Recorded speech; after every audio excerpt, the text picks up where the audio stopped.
Géné, bonjour et bienvenue sur Europe 1 jusqu'à 18h. Vous allez passer 2 heures en compagnie d'Isabelle Motro, Sophie Garel, Jérôme Bonaldi, Patrice Lecomte et Philippe Alfonsi. Vous allez bien? Ça baigne. Bonaldi, je sais pas ce qu'il a pris, mais alors dis donc. On me demande souvent qu'est-ce qu'il prend, Bonaldi. On m'a posé ça plusieurs fois. Tout le monde. Il prend la parole en tout cas. Je pense que les ouragans américains qui portent toujours des prénoms féminins, Isabelle en ce moment, on devrait les appeler de prénoms masculins. Mais vous n'êtes pas le premier. Vous n'êtes pas le premier à poser cette question. Et en Europe, ça y est, c'est parti. J'aurais pas dû le brancher sur les ouragans. Le dernier en date, c'était un garçon, il s'appelait Hugo. Vous vous rappelez? Ah, c'est vrai, exact. Il est tellement comme un ouragan que je me demande comment Stéphanie n'a pas baisé avec lui encore. Ah, quoique, il dément pas, hein, non? Il dit rien. Il s'est rien passé? Bah, c'est flatteur d'être un parmi 2000. J'ai un auditeur là, qui m'a envoyé un avis de faire part, un avis de décès, enfin un avis de faire part de décès, pardon. Qu'est-ce qu'on se marre ici?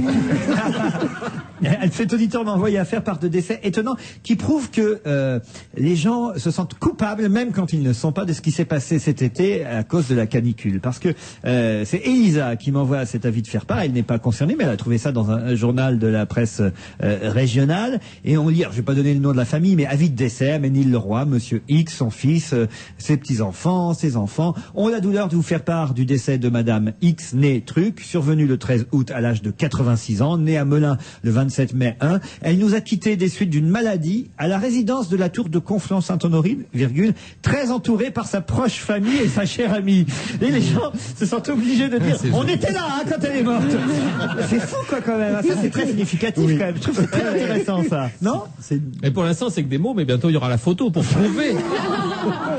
Non mais c'est fou, ça prouve que les gens étaient marqués. Le gouvernement a tenté quand même de nous culpabiliser énormément sur, bon, à juste titre parfois peut-être, mais en même temps sur toutes ces personnes disparues, peut-être qu'il y avait des gens qui n'avaient pas de famille non plus. Mais oui, moi j'ai entendu une soignante ou une aide-soignante d'une de ces maisons de retraite où les gens sont décédés à cause de la canicule et qui disait que finalement il y avait des tas de gens qui étaient seuls dans la vie parce que tout simplement leur famille était très éloignée parce qu'ils étaient très vieux, que leurs enfants quelquefois étaient déjà morts parce qu'à 90 ans on peut avoir des enfants, voilà, ou qui n'avaient pas eu d'enfants et que bon finalement c'était pas non plus, fallait pas accuser les gens d'être devenus tout à coup des sans-cœur. C'est pour ça d'ailleurs que la justice devrait donner son accord au fils des époux Martineau. On a des nouvelles de ce garçon, je sais pas si vous vous souvenez. Celui qui avait congelé, non? Exactement. On avait oublié cette affaire. Vous savez, il veut garder ses parents congelés, cryogénisés depuis leur décès. Il a déposé hier un recours devant le Conseil d'État afin d'obtenir définitivement l'autorisation de laisser les défunts en état de congélation. Pour l'instant, la Cour administrative d'appel de Nantes ne s'est pas prononcée contre la légalité de la congélation comme mode de sépulture. Voilà un garçon qui, lui, au moins, était prévoyant. Il avait déjà prévu le congélateur pour grand-papa. Il a fait une demande de changement de nom aussi. Maintenant, il veut s'appeler Picard. Il y a aussi un papier, décidément, alors on n'est pas toujours d'accord avec ce qu'il écrit, mais quelle belle plume ce Patrick Besson quand même. Il y a pas à dire, non mais c'est vrai, il a parfois des positions délicates, on n'est pas toujours d'accord avec ses idées politiques, mais franchement, qu'est-ce qu'il écrit bien. Et justement sur ce même sujet, sa chronique dans Le Point cette semaine, il dit « Je regarde la liste parue dans le Parisien du 2 septembre 2003, la liste des morts de la canicule non réclamés par leur famille et enterrés avec fracas à Thiais dans le Val-de-Marne, en présence du président de la République, du maire de Paris et des caméras de télévision. Quand je pense que la canicule a fait moins de victimes à Bagdad qu'à Paris, on aurait dû envoyer nos vieux en Irak. 10 000 morts, c'est l'équivalent de 5/11 septembre et de 10 Titanic. Et là, il s'interroge, il dit, un roman de Bec BD, hot, chez Grasset, 99 francs, un film de Cameron, climatique, sont-ils à venir? C'est très bien vu, quand même. Ouais, c'est drôle. Je peux pas vous lire tout le papier, et il termine en disant, n'empêche, tous ces gens ont eu un bel enterrement. Combien d'entre nous auront-ils Jacques Chirac et Bertrand Delanoë à leurs obsèques? Moi, déjà, avec de la Noé, c'est mal barré, dit-il. C'est bien ce que je pense des familles, elles gâchent tout. Sans elles, la vie est mieux, la mort aussi. Et puis peut-être que tous ces gens n'aimaient ni leurs parents, ni leurs enfants, s'ils en avaient. Voilà. Lisez tout le papier de Besson dans Le Point, il est assez...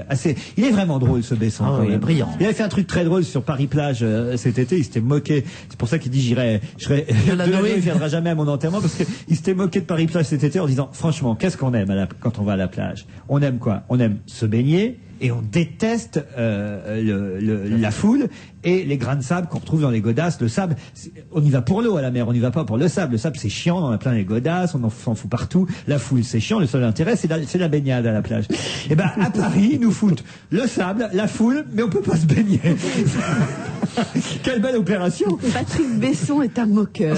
Charlie m'écrit, vous m'avez fait perdre 50 €, cher Laurent. Oh, putain, mais qu'est-ce que j'ai fait? En effet, j'avais parié avec une amie que vous liriez un de mes emails au moins une fois la semaine passée. Raté. Alors je retente le coup. Ben voilà, ça y est. J'espère qu'elle a parié 100 €. Olivier m'envoie des monsieur et madame. Vous savez, on t'a un fils. Mais sauf que il les a travaillés uniquement pour nous. Par exemple, monsieur et madame Lemoine. Hein? Ah oui. Oui, monsieur et madame Lemoine ont un fils. Comment s'appelle-t-il? Jean-Luc. Non, José Lemoine. Oh là là. Chaussée Lemoine. Oui. Non, José au moine. Ah voilà, c'est comme ça qu'il faut le faire. Oh là là. Ça perd tous les faits, là. Mais je connais pas aussi bien la pub que vous, Jérôme Bonaldi, pardon. Monsieur Mesrahi ont 2 fils, Ted et Roland. Ted Roland Mesrahi. Oui. Bon, j'ai voilà. pas compris. Le couple Bravo Ruquier a un fils, Teddy Bravo Ruquier. Moi, je trouve celle-là très bien. Une petite devinette pour Sophie Garel, m'envoie Floïc. Qui a inventé la baignoire? Marat. Gounod. Pourquoi? Ah, Gounod. La baignoire à l'opéra. La baignoire à l'opéra, non? L'Ave Maria. Pourquoi il a pour laver Maria? Ah. Oh là là. Et qui a eu l'idée de faire un trou dans la baignoire? Un trou dans la baignoire. Alors, un truc musicien? Shakespeare. Pourquoi? Pour Othello. Il est très bien. C'était pour vous, Sophie. Hein. Est-ce que c'est spécial James- dédicace. Est-ce que c'est James qui a inventé la bonde? Quoi? La bombe de la baignoire, vous n'avez pas compris. Oui. Très bien, très bien. Juste un email de Thomas qui me dit stop, arrêtez Brel, sinon on va tous se suicider. C'est par rapport à la pub évidemment qu'on diffuse en ce moment beaucoup sur Europe 1. C'est vrai que la chanson est un peu plombante, on l'a diffusée en entier hier. Elle est un peu plus gaie à la fin, enfin pas à la fin, quand elle s'arrête. Pierrick Fay, qui est spécialiste de la bourse, dit que les ventes de cordes ont augmenté de 2,6%. On dit que les pompes funèbres générales sont à vendre. Je ne sais pas si vous avez vu ça, si vous êtes acheteur, comme quoi ça n'a pas si bien marché cet été que ça. Le chiffre d'affaires n'a pas suffi aux propriétaires du numéro 1 du secteur funéraire, nous dit le journal 20 minutes. L'AGFI, le groupe américain Service Corporation International, met en vente les pompes funèbres générales, la société qui avait chiffré à 15 000 décès la surmortalité du mois d'août. Les PFG, et il n'y a pas que seulement le PSG, les PFG marchent mal aussi, contrôlent 25% du marché, contre 45% il y a un an. C'est-à-dire qu'il y a d'autres concurrents qui ont pris les morts, quoi, en fait. Hein, c'est ça. C'est. Mais ils avaient une sorte de monopole de fête. Voilà. Les PFG, c'était une filiale de fête FAIT. Hein. Oui. Oui, pardon. C'était une filiale de Vivendi encore, ce truc-là, qui a été vendu à des Amerlocs qui revendent une fois qu'ils ont tiré le gras. Qui peut bien se dire, tiens, je vais racheter les pompes funèbres générales? C'est quelque chose quand même. Parce que c'est un secteur sûr et fiable, on connaît très précisément l'avenir de ce qui va se passer. Il suffit d'avoir une politique. Il y a assez peu de gens qui ne meurent pas, donc on est sûr que ça ne peut pas péricliser. Voilà. Il suffit d'avoir une politique commerciale un peu agressive et ça peut marcher. Oui, puis il y a des opérations agressives pour accélérer le processus. Et puis une bonne opération commerciale, ça peut relancer les ventes. La bière de mars. Pourquoi ça s'appelle pompe? Alors, Jérôme Bonaldi. Non, c'est. Ça, c'est. Non, attendez, d'habitude, même quand vous savez pas, vous dites quelque chose. Je suis épatée, là. Tu ne sais pas ça. Je sais pas pourquoi est-ce qu'on a des pompes funèbres, j'ai compris. Mais pompes, je sais pas. Pompes, c'est une cérémonie. Oui, un grande pompe. En grande pompe, voilà, c'est tout. Et pourquoi est-ce qu'on dit en grande pompe, alors? Pourquoi on dit grande pompe et pas chaussures de clown, alors? Chaussures de clown funèbre.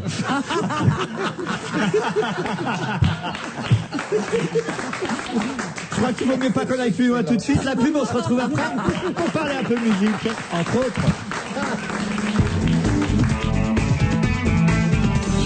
Puis-je vous renseigner, monsieur l'extraterrestre? Vous venez certainement pour la nouvelle Toyota Yaris série limitée Stargate. Vous voulez voir le modèle essence ou turbo diesel? Oui, là, c'est la commande radio CD au volant. Oui, je vois que monsieur apprécie la musique. Jusqu'au 15 octobre, découvrez vous aussi la nouvelle Toyota Yaris série limitée Stargate à partir de 9 990 € seulement. Condition de l'offre Toyota au 0805 90 10 10. En ce moment, pour la foire au vin, retrouvons le sommelier Auchan. S'il est possible de découvrir un terroir pour moins de 5 €, mais oui, c'est possible. Tenez, vous vous intéressez au sud-ouest. Nous avons des Gaillac, des Bergerac, des Buzet, des Cahors, par exemple. Voici le Château Suzanne Vieille Vigne 2000. Un Cahors au nez de fruits mûrs, ample et finement boisé. Eh bien, la bouteille ne coûte que 4,99 €, moins de 33 francs. Un vrai prix découverte. Pour votre santé, attention à l'abus d'alcool. La vie, la vraie. Auchan. Bonjour jeune homme, quel est ton nom? Patrick, monsieur. Alors Patrick, tu aimerais connaître ta consommation d'électricité? Non, pourquoi? Tu déménages et tu veux souscrire un abonnement. Savoir combien consomment tes appareils électriques? Mais alors, que veux-tu, jeune Patrick? J'aimerais bien rencontrer des filles qui... Ah, pas sur ce site, jeune Patrick. Ici, tu es sur edf.fr. Mais si tu as besoin de mes services, tu sais où me trouver. Pour gérer facilement votre budget électricité, connectez-vous sur edf.fr.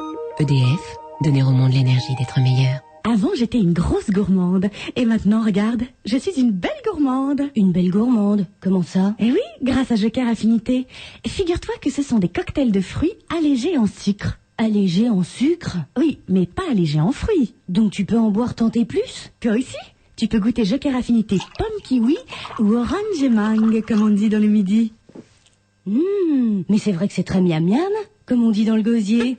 Nouveau Joker Affinité, allégé en sucre, pas en fruits. J'ai visité les plus beaux pays, j'ai vécu des instants inoubliables, j'ai une femme merveilleuse, des enfants brillants, des amis fantastiques, je fais un travail que j'aime, j'ai une belle maison, je suis un homme comblé. Seulement voilà, je ne rêve plus. Nouvelle ligne par Giugiaro, nouveaux intérieurs, nouvelle motorisation. À l'occasion du lancement des nouvelles Alfa 156 et Sportwagen, venez réapprendre à rêver chez votre concessionnaire Alfa Romeo. Alfa Romeo, la beauté ne suffit pas.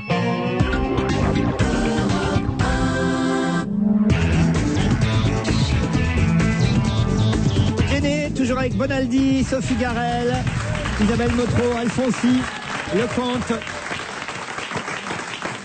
Et au téléphone, monsieur Bernard Schmitt, metteur en scène, avec André Serré, de Carmen au Stade de France. Olé Carmen, c'est demain soir. J'y vais. Vous y allez? Oui. Ah, moi j'aimerais bien peut-être aussi. Peut-être je vais y aller. Peut-être. C'est demain ou jamais. Hein. Ça c'est sûr. C'est que demain. C'est que demain soir, 20 septembre. C'est vrai que ça, après tout, pourquoi pas 2 représentations? Bernard Schmitt, bonjour. Bonjour.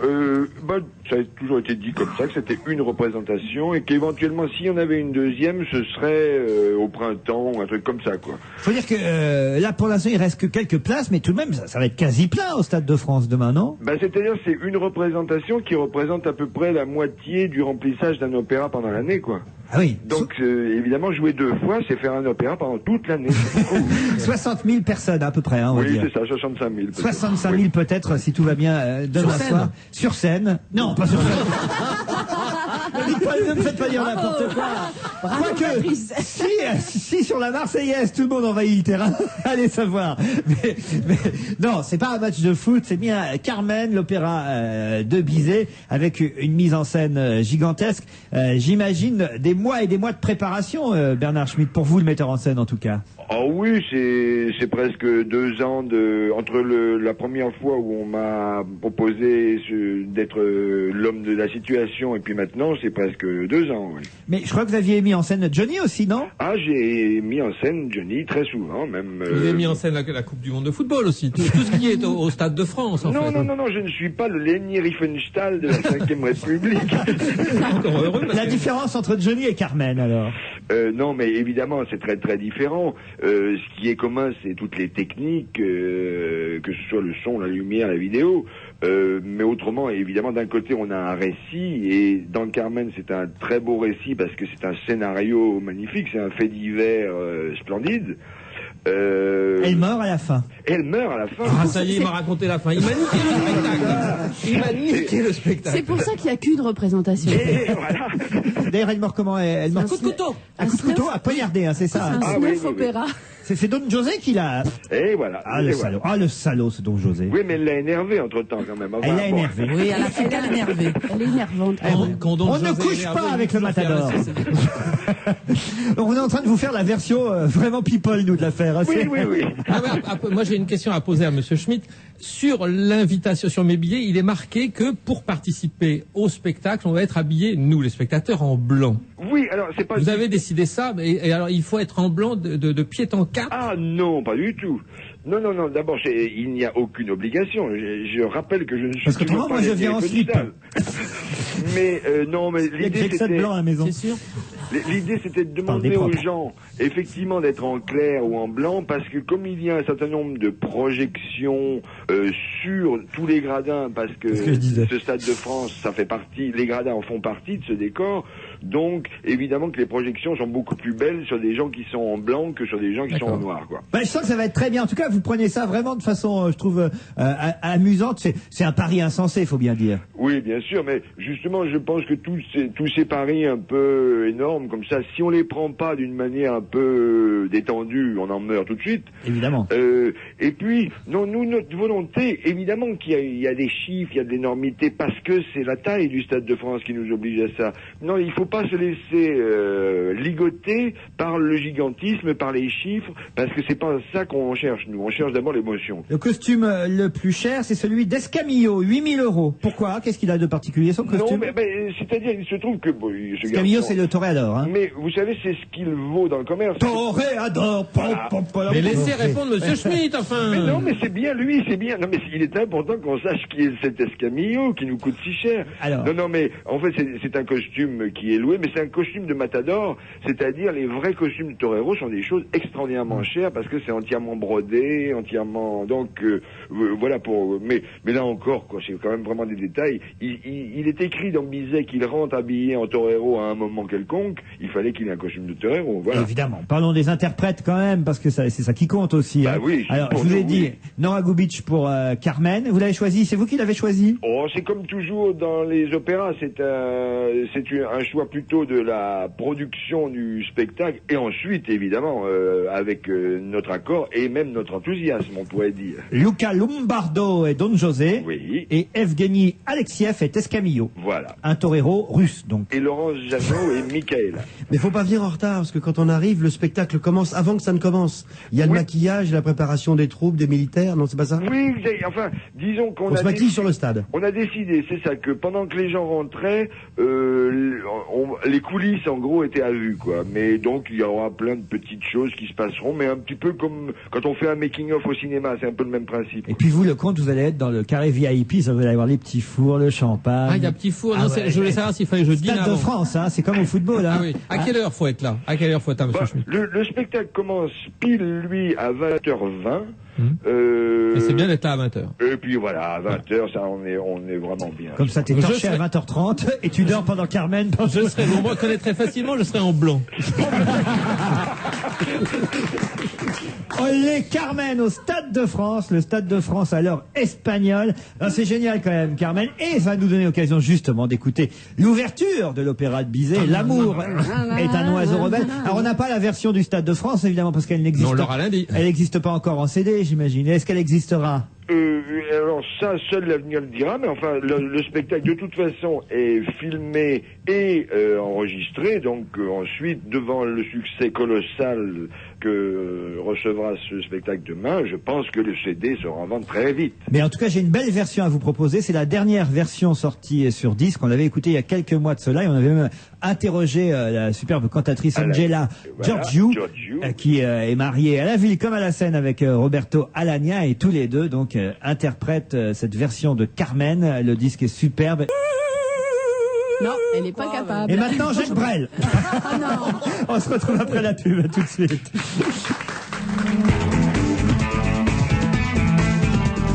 Chez Carrefour, c'est textile en folie. Jusqu'au 27 septembre, sur des centaines d'articles de la collection automne signalés en magasin, au rayon textile, femmes, hommes, enfants, bébés, chaussures et accessoires, vous recevez 30% au ticket cash Carrefour. Oui, 30% pour régler vos prochains achats chez Carrefour. Voir conditions en magasin. Ticket cash Carrefour. Plus que jamais avec Carrefour, je positive. Avez-vous déjà essayé de porter un lave-vaisselle sur votre dos? De faire rentrer un congélateur dans le coffre de votre voiture? De monter 5 étages avec un lave-linge? Ou de fixer un réfrigérateur sur le porte-bagages de votre vélo?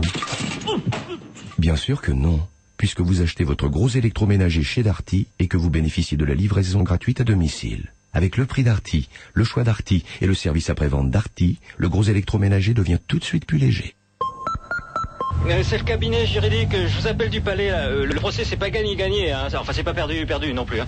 Là je suis sur mon portable, je vous laisse, hein. Quand on est professionnel, c'est important d'avoir du temps. Bouygues Télécom lance le forfait Platinum Pro, le seul forfait mobile réservé aux professionnels et offrant des appels illimités de 6h à 20h du lundi au vendredi. C'est le moment de choisir Bouygues Télécom sans changer de numéro. Une série limitée jusqu'au 10 décembre 2003 avec un engagement de 12 mois. Appel métropolitain illimité vers fixe et Bouygues Télécom hors jour férié. Détails, conditions et liste des points de vente au 0805 906 906. Appel gratuit depuis un fixe. TPS invente les premiers forfaits satellites à 11 € par mois. 11 € par mois pour découvrir des chaînes thématiques pour toute la famille. LCI, Eurosport, Télétoon, TF6 et bien d'autres. Et toujours en exclusivité, l'ensemble des chaînes nationales en qualité numérique. Maintenant, avec 11 €, vous pouvez aussi acheter 15 kilos de sucettes au citron. Ah, c'est un choix. TPS invente les premiers forfaits satellites à 11 € par mois, avec 3 mois gratuits et la parabole offerte. Ceux qui veulent tout, veulent TPS. Voir conditions au magasin. Du 17 septembre au 19 octobre, l'anniversaire Intermarché, c'est 30 jours à moins 30%. Mais qu'est-ce que c'est? Bonjour. Bonjour, mais je vous reconnais, vous êtes super maman. Je viens remplir mon super chariot avec super tout ce qu'il faut. Moins 30% pendant un mois, c'est un super pouvoir d'achat. Oui, mais c'est en bas les courses, hein. Ici c'est la cabine d'annonce. Intermarché. Donnons plus à celles qui donnent tant. Dans les intermarchés et les écomarchés participants, moins 30% minimum sur le prix au litre ou au kilo sur une sélection d'articles signalés.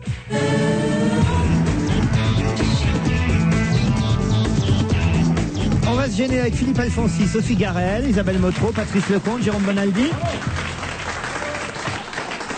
Et j'ai dans les mains le plus vieux vin du monde. C'est une bouteille qui contient du vin blanc d'Alsace, millésimé 1472. Et il paraîtrait que c'est le plus vieux vin du monde. Je l'ai goûté. Et comment il s'appelle? Un petit peu bouchonné.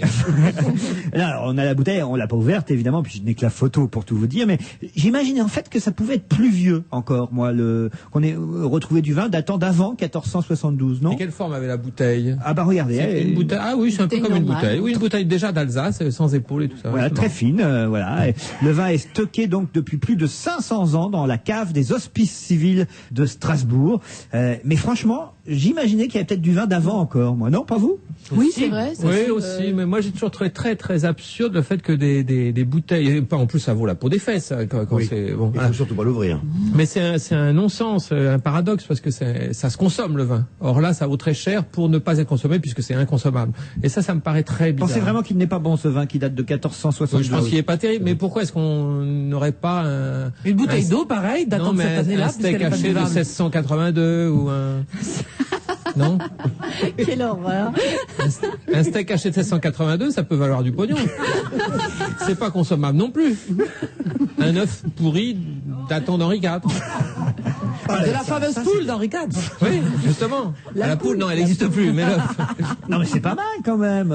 Moi, je serais fier d'avoir ça dans ma cave à 25 ans. Mais qu'est-ce que t'en ferais? Alors moi, je l'ouvrirais pour le coup. C'est dégueulasse. C'est idiot. Et tu seras déçu. Et tu pourras pas dire après, j'ai une bouteille vide. Après, j'ai une bouteille vide de 1482. Tout le monde s'en foutra. C'est sûr que pour le reporter à la consigne, je suis pas sûr de retrouver le commerçant. Enfin. Non, mais... Alors, mais attends. Ça date de quand les bouteilles en verre? Les Grecs avaient les amphores. Les Grecs, ils faisaient des vins concentrés. Non, mais en verre, les bouteilles en verre. Non, je sais pas, moi, très sans doute. Ça fait 2 fois que tu sais pas des trucs. Il sait pas pour pompe funèbre, il sait pas pour bouteille en verre. Wow. Et en plus, pour pas qu'on sache qui sait pas, il répond en italien ou en espagnol. Non, je sais pas, Nocé, c'est quoi? Je sais pas. Je ne sais pas. Nocé. Dites, j'ai une petite devinette là à vous poser. Enfin, une devinette sérieuse. Attention, c'est pour connaître votre science. Bon, vous savez que quelqu'un qui va dans l'espace, quand il est russe, on l'appelle un cosmonaute. Cosmonaute. Quand il est américain, on l'appelle un astronaute. Un astronaute. Quand il est français, on l'appelle un spationaute. Et bientôt, on va avoir un chinois. C'est Libération qui nous le dit. La Chine va lancer son premier vol habité, sûrement le 1er octobre. Un fils du ciel, bientôt dans les étoiles, c'est le titre. Et c'est un pékinote. Alors voilà, comment on l'appelle? Un pékinote. Mais j'ai le nom, j'ai la réponse. Un sinonaute. Non, pas un pékinote, pas un sinonaute. Un chinonaute. Pas facile, hein. L'Orient est rouge note. Non. Un jaune autre. Faut connaître un peu le chinois en même temps pour le savoir. Hein. Oh, bon alors. Ça s'appelle un taïkonaute. Un taïkonaute. Bah oui. Parce que taïko veut dire espace en chinois, au cas où vous ne le sauriez pas. Donc on va avoir le premier taïkonaute. Non, c'est un événement quand même que la Chine aille dans l'espace. Pourquoi ils vont dans l'espace les Chinois, à votre avis, Alphonse? Pourquoi ils vont dans l'espace et pourquoi ils vont dans l'espace les Français? Pourquoi ils vont dans l'espace les Américains? Justement, ça a déjà été fait. Je veux dire, bon, pourquoi maintenant envoyer aussi les Pour Chinois faire comme les autres, justement, pour dire on est grand, nous aussi. C'est comme la bombe atomique. Voilà. Ah oui. C'est pas s'en servir, c'est d'avoir. Ça fait. Moi, je suis grand. Mais est-ce qu'il part dans une fusée chinoise ou il est dans un voyage? Dans une fusée chinoise. Oui, Non, c'est la Chine qui Mais fait. il y a eu déjà plein de fusées chinoises. Non, ils ont déjà fait pas mal de fusées, ouais. Ah oui, oui. Il y a les Japonais qui essayent, mais ils vont pas Tous bien. les pays, alors tous les pays vont le faire. Alors, je sais pas. Le Brésil essaye, mais ils ont. Alors le premier monégasque qui va s'envoyer en l'air, on va l'appeler le Stéphanonaute. Non mais c'est vrai, je pose la question. L'acrobatonaute. La Madame Claude anglaise, vous savez, Margaret MacDonald est en s'est fait procès gauler, c'est bien fait. à Paris, elle s'est fait gauler. Alors en même temps, elle disait qu'elle ne forçait pas ses femmes à la prostitution, que Elle mettait en rapport et elle voulait pas savoir ce qui se passait après. voilà, elle n'était pas obligée de coucher. La plupart des femmes qui ont témoigné alors, confirment qu'effectivement, il n'y a jamais eu, pas torture, mais en tout cas, ce n'était pas une tortionnaire. Elle n'a jamais forcé les femmes. Bon, alors, mais quand même, elle risque quoi, 6 ans de prison, c'est ça? Je sais plus exactement. Enfin, c'est fou quoi, le délibéré. Elle risque 6 ans de mise en close. Ouais. 6 ans d'emprisonnement, voilà, pour proxénétisme. Alors, est-ce que c'est vraiment du proxénétisme, les escort girls, Alfonsi? Vous qui êtes client. Vous Oui, moi qui suis très très habitué de ce genre de choses. Vous qui allez souvent Non, chez enfin, McDonald's. Laurent, qu'est-ce que c'est que ces questions? Oui, non mais, hein? Non mais comme dans les prisons c'est le bordel, elle va pas être dépaysée. Vous auriez fait une superbe escort girl, Sophie, je dois dire. Ah oui, il fallait me pousser, hein. Non, mais je veux dire, si on me porte, si on me met sur les épaules, moi je vais où ils veulent, les gars. Mais moi je trouve pas que ce soit tellement un cas à exploiter, cette histoire de Madame McDonald, parce que c'est vrai, tous les témoignages qu'on a vus, les filles sont consentantes. C'est des petites fins de mois, c'est des petits bijoux, c'est des, il n'y a pas sévice, il n'y a pas obligation. Je sais pas pourquoi on en fait une affaire d'État. Mais elle s'appelle McDonald? Oui, McDonald. Ah ben j'ai fréquenté les escort girls. Elle bouffe à tous les râteliers. Les McNuggets et tout ça, oui, j'ai fréquenté ça beaucoup. Elles sont sympas. Elles sentent un peu le fish and chip, mais bon.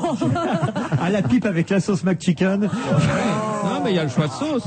Il faut manger des fruits. Je change de sujet, vous l'aurez Oui, remarqué. c'est ça, oui, changeons Les, de sujet. les nutritionnistes le clament depuis des années, mais il y a une nouvelle campagne là qui va paraître sur TF1, sur M6 à partir d'aujourd'hui, un message publicitaire avec 5 à 10 fruits et légumes frais par jour. Libérons notre nature. Voilà. Qu'est-ce qu'il y a? Je trouve ça scandaleux. Je trouve ça pas bien. Parce que, ça, faut dire, on vous dit manger 10 fruits par jour. La moyenne, c'est 1,5, 2.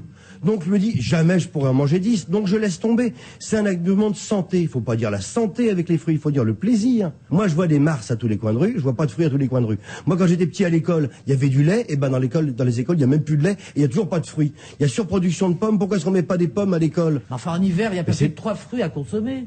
Oh, si. Non, légumes, Les agrumes. fruits et légumes, fruits et légumes. Ah, fruits et légumes, d'accord. Non, mais les légumes, ça, c'est pareil, hein. Il n'y a pas que les fruits. Il faut manger des légumes aussi. Vous le faites, vous? Ah, moi, je mange beaucoup de fruits et de légumes. Mais il paraît que les femmes, Ça se voit, Isabelle, avec votre teint. il paraît que les femmes mangent plus de fruits et de légumes que les hommes. C'est pas vrai. Si, parce qu'elles font plus attention à la diététique et que donc, quand on fait un peu attention à la diététique, on arrête avec les pâtes, quoi. Oh non. Mais les pâtes aux légumes, Ah non, c'est vous pouvez délicieux. pas me dire ça. Attends, Isabelle, les pâtes, c'est pas un fruit? Non. Ah merde, je me suis trompé depuis le début. Vous avez les pâtes de fruits, mais ça n'a rien Ah à oui, voir. ben voilà, j'ai confondu. Ben, Allez, on se retrouve après la pub de Zappez pas, on revient très vite.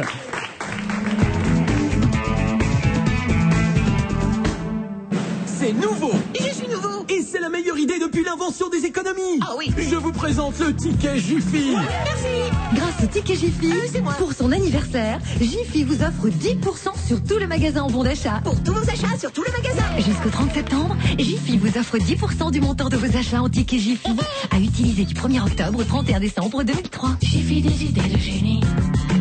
Jiffy des idées de génie. Pour connaître le magasin Jiffy le plus proche, composez le numéro vert 3220 et dites Jiffy.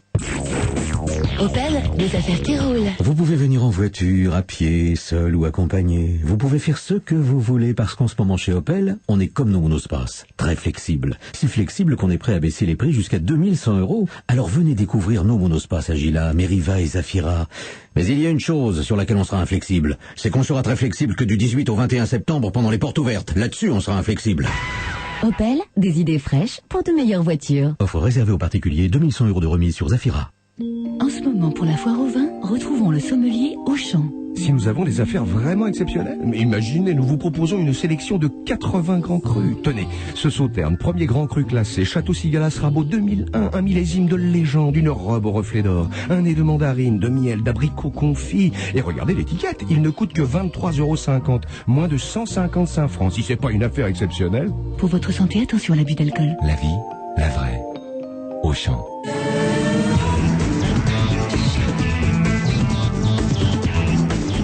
On va se gêner toujours avec Sophie Garel, Isabelle Motro, Philippe Alfonsi, Patrice Lecomte, Jérôme Bonaldi. Un peu de politique, enfin de la politique, pas vraiment. Hein.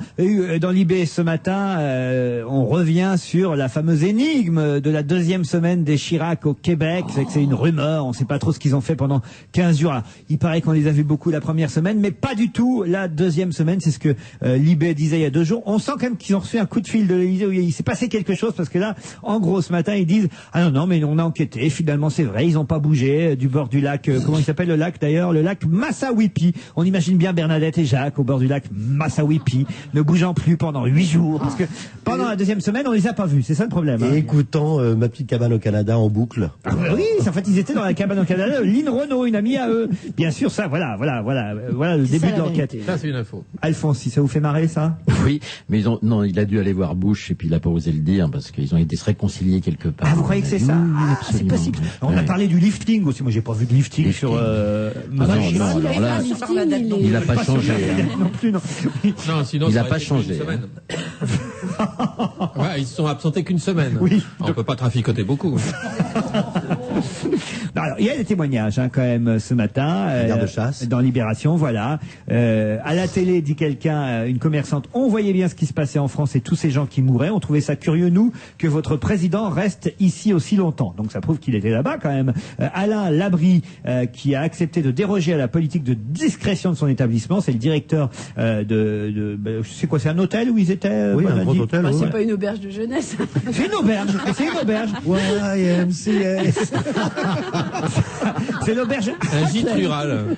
Il se reposait au bord de la piscine, tout simplement, a dit Monsieur Labrie, le directeur exécutif de l'auberge. Il y avait lac et piscine. Oui. Il faut être président pour avoir tout ça. Hein. Oui, c'est ça, c'est lac ou piscine.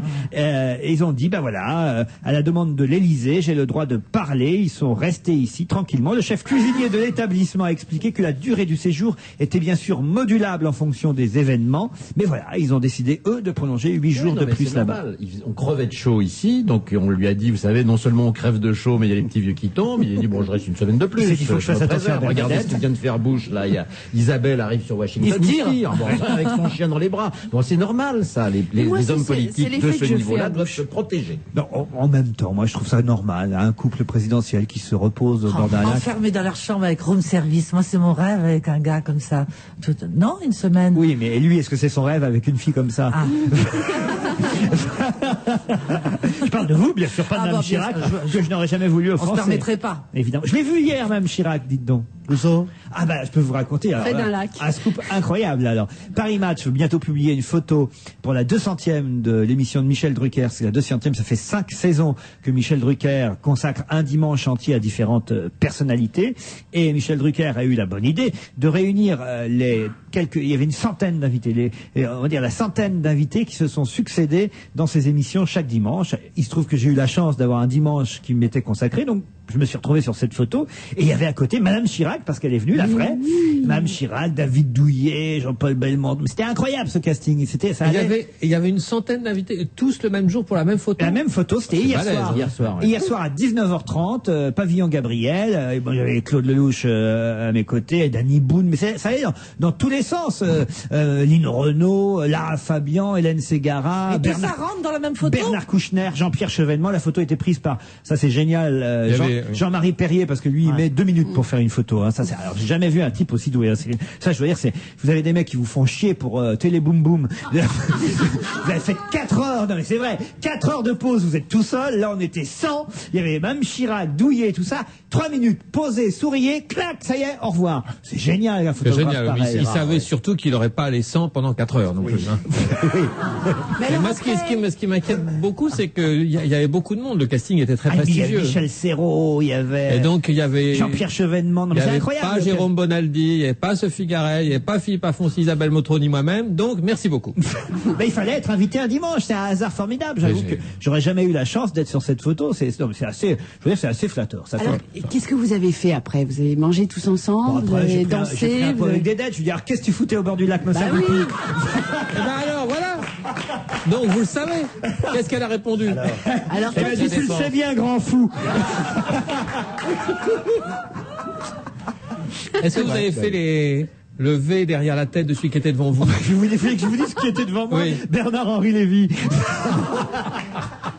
Je me vois bien faire des oreilles d'âne à Bernard-Henri Lévy. Oh, ça, j'aurais dû maintenant que j'y pense. C'est dommage. Michel Drucker a eu une très jolie réponse parce que c'est vrai qu'on se dit mais comment c'est possible de réunir autant de monde sur une même photo, le même jour, à la même heure. C'est vrai que c'est assez incroyable. Il y avait un casting de fou. Et il m'a répondu, c'est pas compliqué, il faut 40 ans. Oui, c'est bien. Bonne très réponse. joli. Parce que c'est vrai, voilà, il a réussi à les convaincre, c'est pas en une semaine, c'est effectivement parce que il a réussi à les convaincre depuis 40 ans. Voilà. Alors il faut savoir que nous étions placés, alors, on se demande encore, on sait pas exactement pourquoi, parce que c'était évidemment dégradé sur des marches pour qu'on puisse voir tout le monde. Et ce qui est intéressant, c'est qu'on se disait, mais alors, c'est pas par âge, parce qu'on voyait même Chirac en bas, Amanda Lear en haut, donc autrement ils auraient été côte-côte.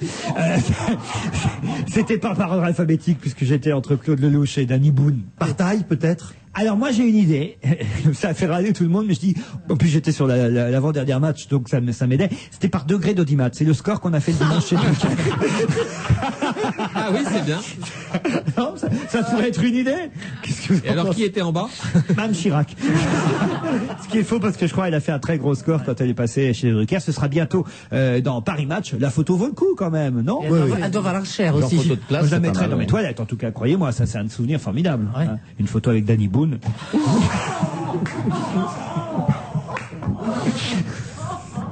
Il n'y a rien à faire, faut sûr que je dise une vacherie. Bon, en plus, j'aime beaucoup Danny Boone. En plus, oui, c'est ça je qui me est dis, mais terrible. qu'est-ce qu'il lui prend? C'est pour dire un mot. Enfin, il y avait des grands cinéastes, Claude Lelouch. Oui, non, je sais. Oui. Je ne veux pas vous emmerder, Patrice Lecomte. Mais quels étaient les autres cinéastes? S'il y avait que Claude Lelouch, ça ne m'atteint pas. Tiens, c'est une bonne question. Je crois que c'était le seul, effectivement. Alors, ça ne m'atteint pas. Non, c'est... Un nouveau gâteau. Ça vous intéresse, un nouveau gâteau? Bien sûr. Un nouveau gâteau? Bah, tiens, je veux, oui. Bah, vous me décevez là. Pourquoi? Parce qu'il y a un nouveau gâteau. Et ben moi j'espérais qu'on le goûte. Bah et oui. voilà. Eh oui. C'est un nouveau gâteau parisien en plus. Parigot de tête de veau, enfin c'est dans l'Île-de-France. Je me disais ah bah voilà, je suis Alors, content, écoutez. je vais pouvoir le goûter. D'ici la Rien. fin de cette émission. Alors écoutez, vous avez raison. Dans le Parisien, on lit ce matin qu'il y a un nouveau gâteau parisien qui est né. C'est la Fédération des pâtissiers de Paris-Île-de-France qui lance ce gâteau qui s'appelle le Parisis, avec un Z, le premier gâteau de voyage. Pourquoi un premier gâteau de voyage? Parce que... Parce qu'il est déjà rassis. Non, C'est un vieux gâteau. Non, mais c'est il est transportable. Voilà, on peut le Ah bah, garder. viable. On peut le garder plusieurs jours. Voilà, sans dommage, une petite dizaine de jours. Il offre une bonne résistance au transport. Il y a une liste sur Internet qui est consultable, www.pâtissierfédération.com. Je propose à Paulette, à François et à Olivier Dèche de regarder sur Internet la liste des pâtissiers. On va se rendre d'ici à la fin de l'émission chez ce pâtissier et je vous promets qu'on vous fait goûter. Ah, c'est possible. On va goûter ce gâteau d'ici à la fin de l'émission. Moi, je suis pour. Ça me paraît indispensable. On goûte Parce le que nous, Parisis. on est consciencieux. Oui, on a une oui, conscience c'est- professionnelle. c'est du journalisme On parle d'un de truc base. qui Ce qui nous serait drôle, va sur le terrain. ce qui serait drôle, c'est que on trouve l'adresse de la pâtisserie la plus proche et on s'aperçoit que le gâteau est pas transportable jusqu'ici. On se retrouve après la pub, à tout de suite.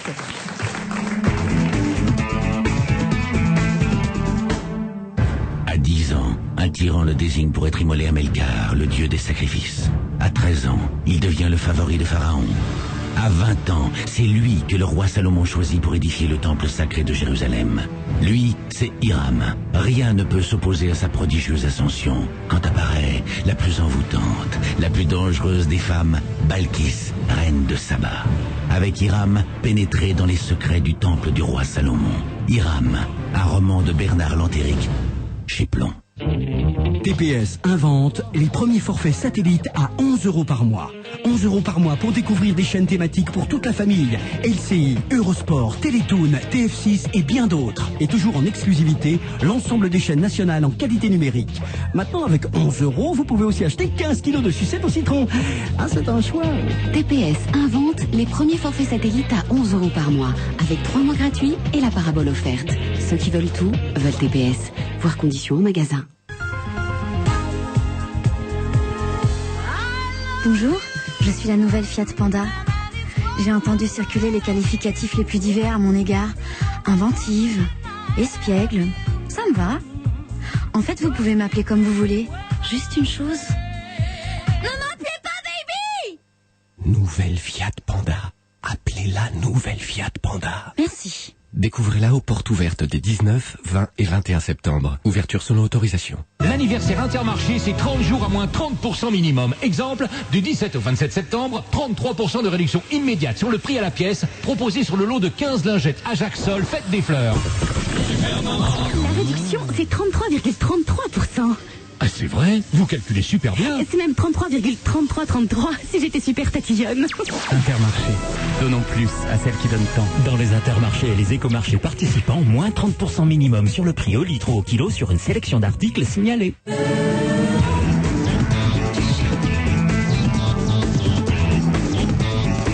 On va se gêner toujours avec Patrice Lecomte, Jérôme Bonaldi, Sophie Garel, Philippe Alfonsi. Belle horreur. Hein. Qu'est-ce qu'il y a encore? Il a dit une belle horreur. Ah ouais, on va pas la répéter. Je ne la redirai pas. Les horreurs ici, c'est même pas sous la dans les torture. pubs. Et c'est même les pubs d'ailleurs. Alors... Jean-Marie Le Pen et sa fille, hein, on les voit beaucoup dans l'actu en ce moment. Ça y est, la campagne des régionales est lancée. Elle se présente en région Île-de-France. Ce sera certainement contre Jean-François Copé, si j'ai bien compris, puisque C'est ce qui semble, droite, oui. puisque Nicolas Sarkozy à droite, bien sûr, puisque Nicolas Sarkozy à peu près, on va dire, adoubé, on va dire ça, hein, c'est le mot, adoubé, Monsieur Copé, pour l'instant ministre des Relations avec le Parlement et porte-parole du gouvernement. Jean-Marie Le Pen, lui, c'est en Provence-Alpes-Côte d'Azur. Ce sera contre Jean-Claude Gaudin, c'est bien ça, et Michel Vauzel. Non, oui, Michel Vauzel. Non, pas Gaudin. Non, Muselier, Monsieur Muselier. Oui, Muselier. Oui, Muselier. Mais on m'a dit de me taire sur Muselier. D'où son nom. Alors Le Pen, vous avez lu un peu sa rentrée politique, Alphonse? Oui, quand j'ai appris qu'il allait faire ça sur un bateau, j'ai dit tiens, il est décidément cette espèce de, il n'est pas con parce que sur un bateau les journalistes pourront pas se sauver. C'est ce qu'il a dit. Et je vois à la télévision hier soir qui dit ça. Il dit oh, même si je leur plais pas, ils pourront pas partir. Bon, et je dis tiens voilà, on se comprend enfin pour une fois. Voilà. Et tout le Front National qui chantait c'est nous les gars de la marine. C'était assez chouette. D'ailleurs sa fille s'appelle Marie. Mais oui, mais c'est bien sûr. Je le disais. C'est un petit peu. Appelle-moi con, Alfonsi. Un peu de musique, ça nous ferait du bien quand même. Ah oui, hein, allez. Non. D'autant que Patrice Lecomte, là encore, c'est un collègue à vous qui frappe. Pas directement, mais Lelouch fait de la musique? Non. Vous connaissez Jean-Paul Rapneau, évidemment. Bien sûr. Quelques films, la filmographie de Rapneau. Le dernier, c'était Bon Voyage. Bon Voyage, le dernier, oui. Avec Adjani. Avant, il y a eu Cyrano, il y a eu Bergerac. sur le toit, il y a eu Les Mariés de l'an 2. Enfin bon, voilà. Il n'en a pas fait des tonnes, donc c'est facile d'apprendre sa filmographie par cœur. Je le connais bien, j'aime beaucoup cet homme-là. Eh bien, il a un fils, Jean-Paul Rapneau. Et oui, je sais aussi, oui, C'est vrai qui que fait ça- la musique. Qui s'appelle Martin Rapneau. On vient de recevoir un album assez joli, un beau Oui. coffret Très d'ailleurs. L'album s'appelle La moitié des choses. C'est assez joli hein, parce que le titre de l'album La moitié des choses est écrit uniquement avec la moitié des choses. C'est-à-dire qu'on ne voit que le haut des lettres. Hein, c'est une belle idée. L'album est très joli. On y voit dessus un très joli piano. Je propose Un demi-queue. Voilà, un demi-queue. Bah oui, la moitié des la choses. moitié d'un piano. L'album sort le 14 octobre prochain. Il y a déjà une chanson qu'on peut écouter qui s'appelle Encore, Martin Rapneau. J'en ai passé des nuits noires, des nuits blanches, à rêver de revanche. Ce soir c'est encore à toi que je pense, toi que je pardonnerai demain. J'en ai passé des nuits noires, des nuits blanches, des appels au secours. Tu parles souvent mais tu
Allez, on va pas aller au bout, on va passer que la moitié des choses.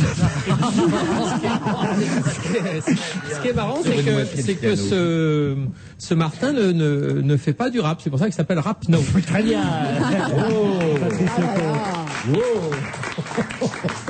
Un autre sujet, on va pas s'attarder, hein, on aime toujours le père. Les automates vocaux abusent de leur pouvoir. C'est un papier qu'on a pu lire dans La Croix. Je suis d'accord. Et c'est assez intéressant parce que c'est vrai qu'on a tous vécu ça.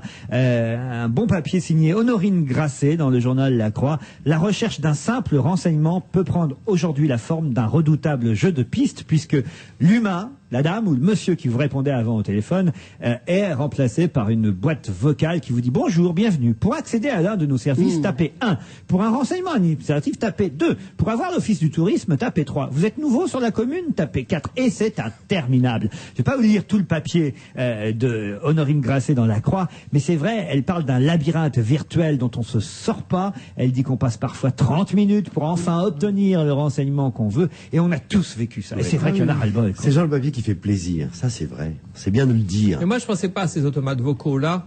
Je pensais aux automates vocaux des GPS dans les voitures. Ah. Et c'est vrai qu'ils prennent de plus en plus de pouvoir. Moi, je me branche, j'adore ça. Je trouve ça c'est la science-fiction, quoi. Quand tu tapes ta rue et puis t'as une... Dans 200 mètres, tourner à droite. Tourner à droite. Et si jamais tu oublies de tourner à droite, elle s'énerve. Moi, la mienne, elle fait, dans 200 mètres, prenez la première rue à droite. Enfin non, avec une voix beaucoup plus charmante que ça. Et si j'oublie, elle fait, je vous avais dit de tourner à droite. Tournez à droite, tête de nœud! Et je conduis en étant terrorisé. On vous croit pas, le con. Sans blague, c'est en option. Eh ben. Le tête de nœud est en option. Oui. Moi, j'ai pris l'option tête de nœud, 1500 €. Non, mais on devrait faire des émissions comme ça, tu sais, pour avoir un bon mot, taper 1. Ah bah ça marche comme ça sur moi. C'est un tape 1, tu vas voir. C'est dramatique parce que quand tu te trompes, il faut tout recommencer. Moi, je me souviens pour les ACDI que ça se déclarait aussi par téléphone.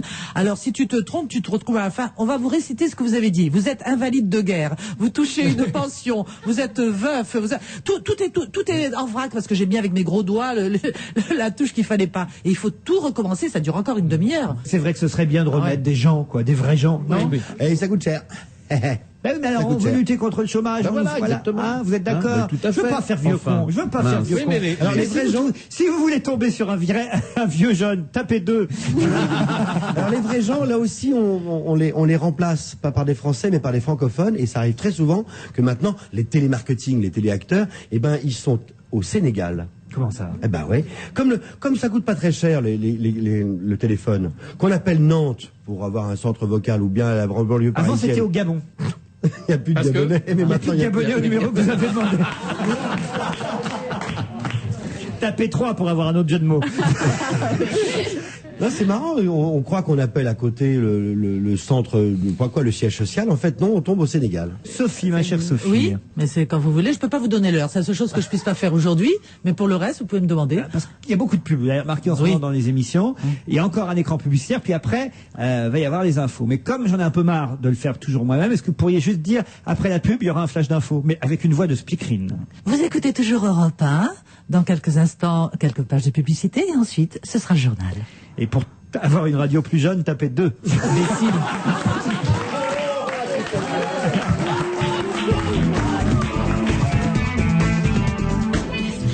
Un vrai défi, faire aimer la littérature contemporaine aux jeunes. Comment? En les impliquant, en faisant d'eux les membres d'un vrai jury, celui du prix Goncourt des lycéens. C'est une idée de la FNAC et du ministère de l'Éducation nationale. 16 ans que ça dure. Et c'est reparti pour la cuvée 2003. Tous les matins sur Europe 1, retrouvez son premier lauréat, Éric Orsena. France 2, Paul Naon, Bernard Benjamin. Face à l'image, un nouveau rendez-vous hebdomadaire d'analyse de l'information. Tous les samedis, nous reviendrons sur les événements marquants de l'actualité et sur les images passées inaperçues pendant la semaine. 52 minutes de mise en perspective, d'analyse et de commentaires en compagnie d'invités et de spécialistes. Face à l'image, demain sur France 2. Jusqu'à demain, quand vous achetez de la viande de porc Origine France, vendue en barquette ou en caissette, hors saucisse et demi-sel, vous recevez... Et qu'est-ce qu'on reçoit? 20% en ticket cash Carrefour. Oui, 20% pour régler vos prochains achats chez Carrefour. Voir conditions en magasin.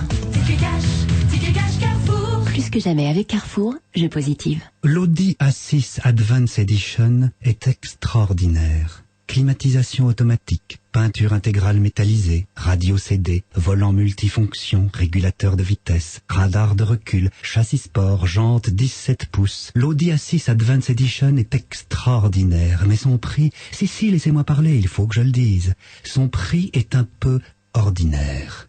En ce moment, chez votre concessionnaire Audi, l'Audi A6 Advance Edition est à un prix très ordinaire. Suzy, 14 ans, est au ciel. Mais son aventure ne fait que commencer. Ni l'édition présente le livre événement d'Alice Sebold, La nostalgie de l'ange. En tête de toutes les listes des meilleures ventes depuis plus d'1 an, vendu à plusieurs millions d'exemplaires, La nostalgie de l'ange, c'est le roman qui a bouleversé l'Amérique, puis le monde entier. Beau, audacieux, drôle, profondément émouvant, partout La nostalgie de l'ange a été acclamée par la critique et plébiscitée par le public. La nostalgie de l'ange d'Alice Sebold, un livre ni l'édition. Oh, c'est drôle ce que t'as dans ton verre, c'est tout vert. Ouais, c'est tout vert et c'est tout bon, c'est pomme kiwi. Waouh. Et c'est tellement bon que je m'en resserre. Mais fais attention quand même. Hein. Attention à quoi? C'est du Joker Affinité. Affinité. Joker Affinité. C'est un Joker allégé en sucre, mais pas en fruits, hein. Et celui qui est tout orange, là, c'est un multifruit. C'est ma bouteille. Arrête de boire ma bouteille. Arrête. Mais arrête. Nouveau Joker Affinité, allégé en sucre, pas en fruits. Vous écoutez Europe 1, il est 17h, on se retrouve après le flash présenté par Diane Chenouda. D'abord un nouveau point circulation, toujours beaucoup de monde sur les routes, Julie Grimaldi. Oui, on a tout de même 90 km de bouchons en Ile-de-France, en direction de la capitale. Vous ralentissez sur l'A3 de Bondy à Noisy-le-Sec, sur l'A4 à hauteur de Logne et sur l'A6B de l'Aille-les-Roses à la porte d'Italie. En direction de la province, il y a du monde sur l'A3 de la porte de Bagnolet à Noisy-le-Sec, sur l'A6B du Blanc-Ménil à Gare au Nord, et puis sur l'A4 de la porte de Bercy à Nogent-sur-Marne. N'empruntez pas l'A6 de Vissou à Chilly-Mazarin. Sur le boulevard périphérique extérieur, ça bouchonne entre les portes d'Asnières et d'Orléans, les portes de Gentilly et de Bercy jusqu'à Saint-Mandé. Sur la 86 en chaussée extérieure, vous roulez en accordéon de Créteil à Maison-Alfort, de Lepéreux-sur-Marne à Rosny-sous-Bois et de Fresnes à Thiais. Attention sur la nationale 104 extérieure, d'Evry à Étiolles. Des ralentissements sont également à prévoir sur le boulevard périphérique en extérieur, à hauteur des portes de Maillot à la Chapelle, de La Villette à Pantin. Et puis sur la 86 intérieure, les principales perturbations se situent de Rosny-sous-Bois à Fontenay-sous-Bois, de Thiais à Rungis et de Nanterre à Colombes. Un feu de forêt s'est déclaré dans les Pyrénées-Orientales. 90 hectares de chênes verts et de broussailles ont été détruits près du village de Castelnou, à une quinzaine de kilomètres de Perpignan. Plusieurs lotissements ont été évacués à titre préventif. Le feu n'est toujours pas maîtrisé actuellement. Plusieurs dizaines de pompiers sont mobilisés avec l'appui de 5 Canadair. Dans le Var, les risques d'incendie persistent et la chasse et les massifs forestiers ne seront que partiellement ouverts dimanche. Dimanche matin, jusqu'à 13h seulement, l'accès était interdit aux piétons depuis le début du mois d'août à cause des incendies meurtriers cet été dans le Var. Christian Pierret doit être présenté au juge ce soir. Le maire de Saint-Dié est en garde à vue depuis hier pour une affaire financière liée aux activités municipales de la ville et qui pourrait concerner la Lyonnaise des Eaux.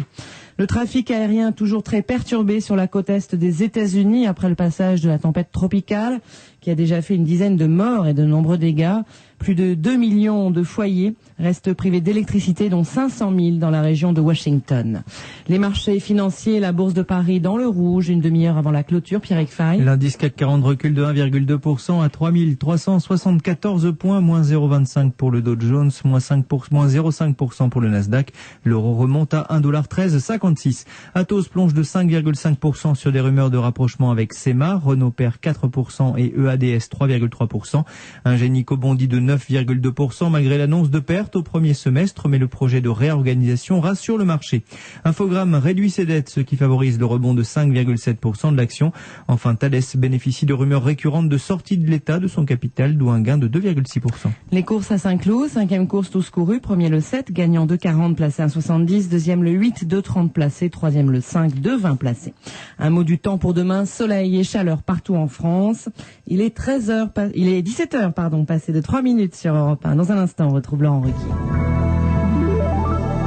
Si vous présentez à vos amis votre nouvelle Audi A6 Advance Edition, vous pourrez évoquer sans crainte la climatisation automatique, le radio CD, le volant multifonction, le régulateur de vitesse, le radar de recul, le châssis sport, les jantes 17 pouces.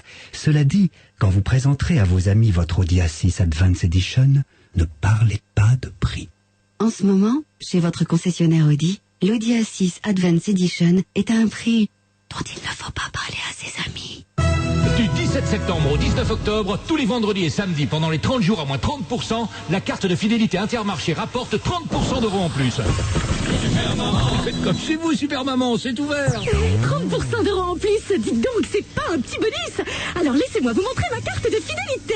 C'est bien, mais c'est surtout vendredi et samedi qu'il faudra venir. Intermarché. Donnons plus à celles qui donnent tant. Dans les intermarchés et les écomarchés participants, tous les avantages cartes seront augmentés de 30% et crédités sur votre carte de fidélité. Célio. Célio? Un pantalon, deux pantalons. Un pantalon, deux pantalons quoi? Deux pantalons Célio, 60 €. Les deux? Les deux. 60 €, t'es sûr? Je suis sûr. Et il y a plein de choix. Chez Célio? Chez Célio. Jusqu'au 1er octobre. Vite! Célio? Célio. Vite! Célio. Offre valable sur une large sélection. Oh, c'est drôle ce que t'as dans ton verre, c'est tout vert. Ouais, c'est tout vert et c'est tout bon, c'est pomme kiwi. Waouh! Et c'est tellement bon que je m'en resserre. Mais fais attention quand même. Hein. Attention à quoi? C'est du Joker Affinité. Affinité. Joker Affinité. C'est un Joker allégé en sucre, mais pas en fruits, hein. Et celui qui est tout orange, là, c'est un multifruit. C'est ma bouteille. Arrête de boire ma bouteille. Arrête. Mais arrête. Nouveau Joker Affinité, allégé en sucre, pas en fruits. Opel, des affaires qui roulent. Vous pouvez venir en voiture, à pied, seul ou accompagné. Vous pouvez faire ce que vous voulez parce qu'en ce moment chez Opel, on est comme nos monospaces. Très flexible. Si flexible qu'on est prêt à baisser les prix jusqu'à 2100 €. Alors venez découvrir nos monospaces Agila, Meriva et Zafira. Mais il y a une chose sur laquelle on sera inflexible. C'est qu'on sera très flexible que du 18 au 21 septembre pendant les portes ouvertes. Là-dessus, on sera inflexible. Opel, des idées fraîches pour de meilleures voitures. Offre réservée aux particuliers, 2100 € de remise sur Zafira. On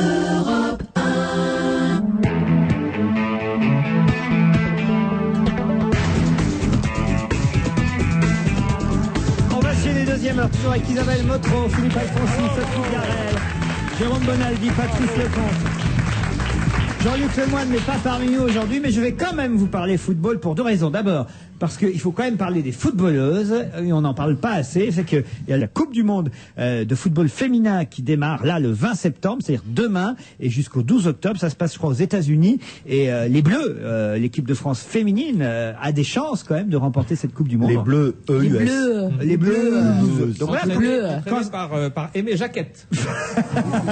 Non, mais alors justement, Aimé Jacquet parle dans François aujourd'hui, et je trouve ça bien de sa part, parce que lui s'occupe évidemment des footballeurs et non pas des footballeuses, et il encourage tout le monde à suivre ça de très près. Il dit qu'on ne s'occupe pas assez du football féminin, c'est bien de sa part quand même, et il envoie même un message. Il n'a pas le choix, hein. Il pourrait pas dire attendez, laissez vous savez qu'il y a des sportifs et des footballeurs et même des commentateurs, je pense à Thierry Roland, qui n'aiment pas trop ça et qui le disent, le football féminin. Non, je trouve ça bien d'encourager les filles. Il n'y avait pas une Française qui jouait très bien au football et qui était aux États-Unis.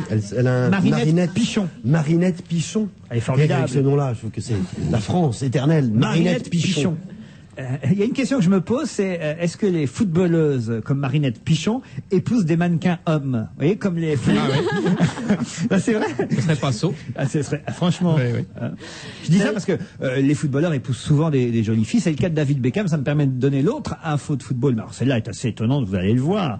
Le Real de Madrid, vous ne l'ignorez pas, cette semaine, a gagné contre Marseille et tout le monde sait... Quel scoop. Quel chagrin. Tout le monde, évidemment, a été impressionné par le jeu du Real et surtout par cette pléiade de stars qui finalement, c'est pas toujours le cas, ont réussi à jouer ensemble et à faire que effectivement d'un seul coup il y a une cohésion entre ces différentes stars du football comme Beckham, Ronaldo, Zidane, Raoul, Figo et j'en oublie peut-être. Et il y a un type, plusieurs types, mais ils m'ont donné un exemple dans François, qui a suivi Beckham. C'est-à-dire que si vous voulez, ce footballeur qui est une star a de tels supporters qu'alors qu'il joue en Angleterre avant, eh bien, il y a des familles qui ont quitté l'Angleterre pour aller vivre en Espagne, à Madrid. C'est-à-dire qu'ils ont quitté leur boulot, ils ont emmené leurs gosses, leur famille, ils sont allés louer une maison dans la banlieue de Madrid. Ils se sont dit, je ne peux pas continuer à vivre en Angleterre si Beckham, mon Beckham adoré, est parti. C'est la première fois que je lis ça. Je savais qu'il y avait des supporters, mais au point de changer de ville en même temps que les footballeurs changent de club, avouez que c'est la première fois que je lis ça. Un petit séjour linguistique.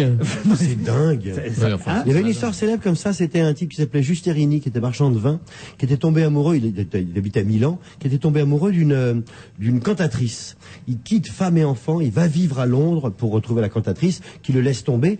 Qu'est-ce qu'il fait? Il rencontre un copain qu'il connaissait à Londres, qui s'appelle Brooks. Et ils ont refait du vin, et ça s'appelait Juste Erigny and Brooks, et ça donne entre autres le whisky Giant Bee.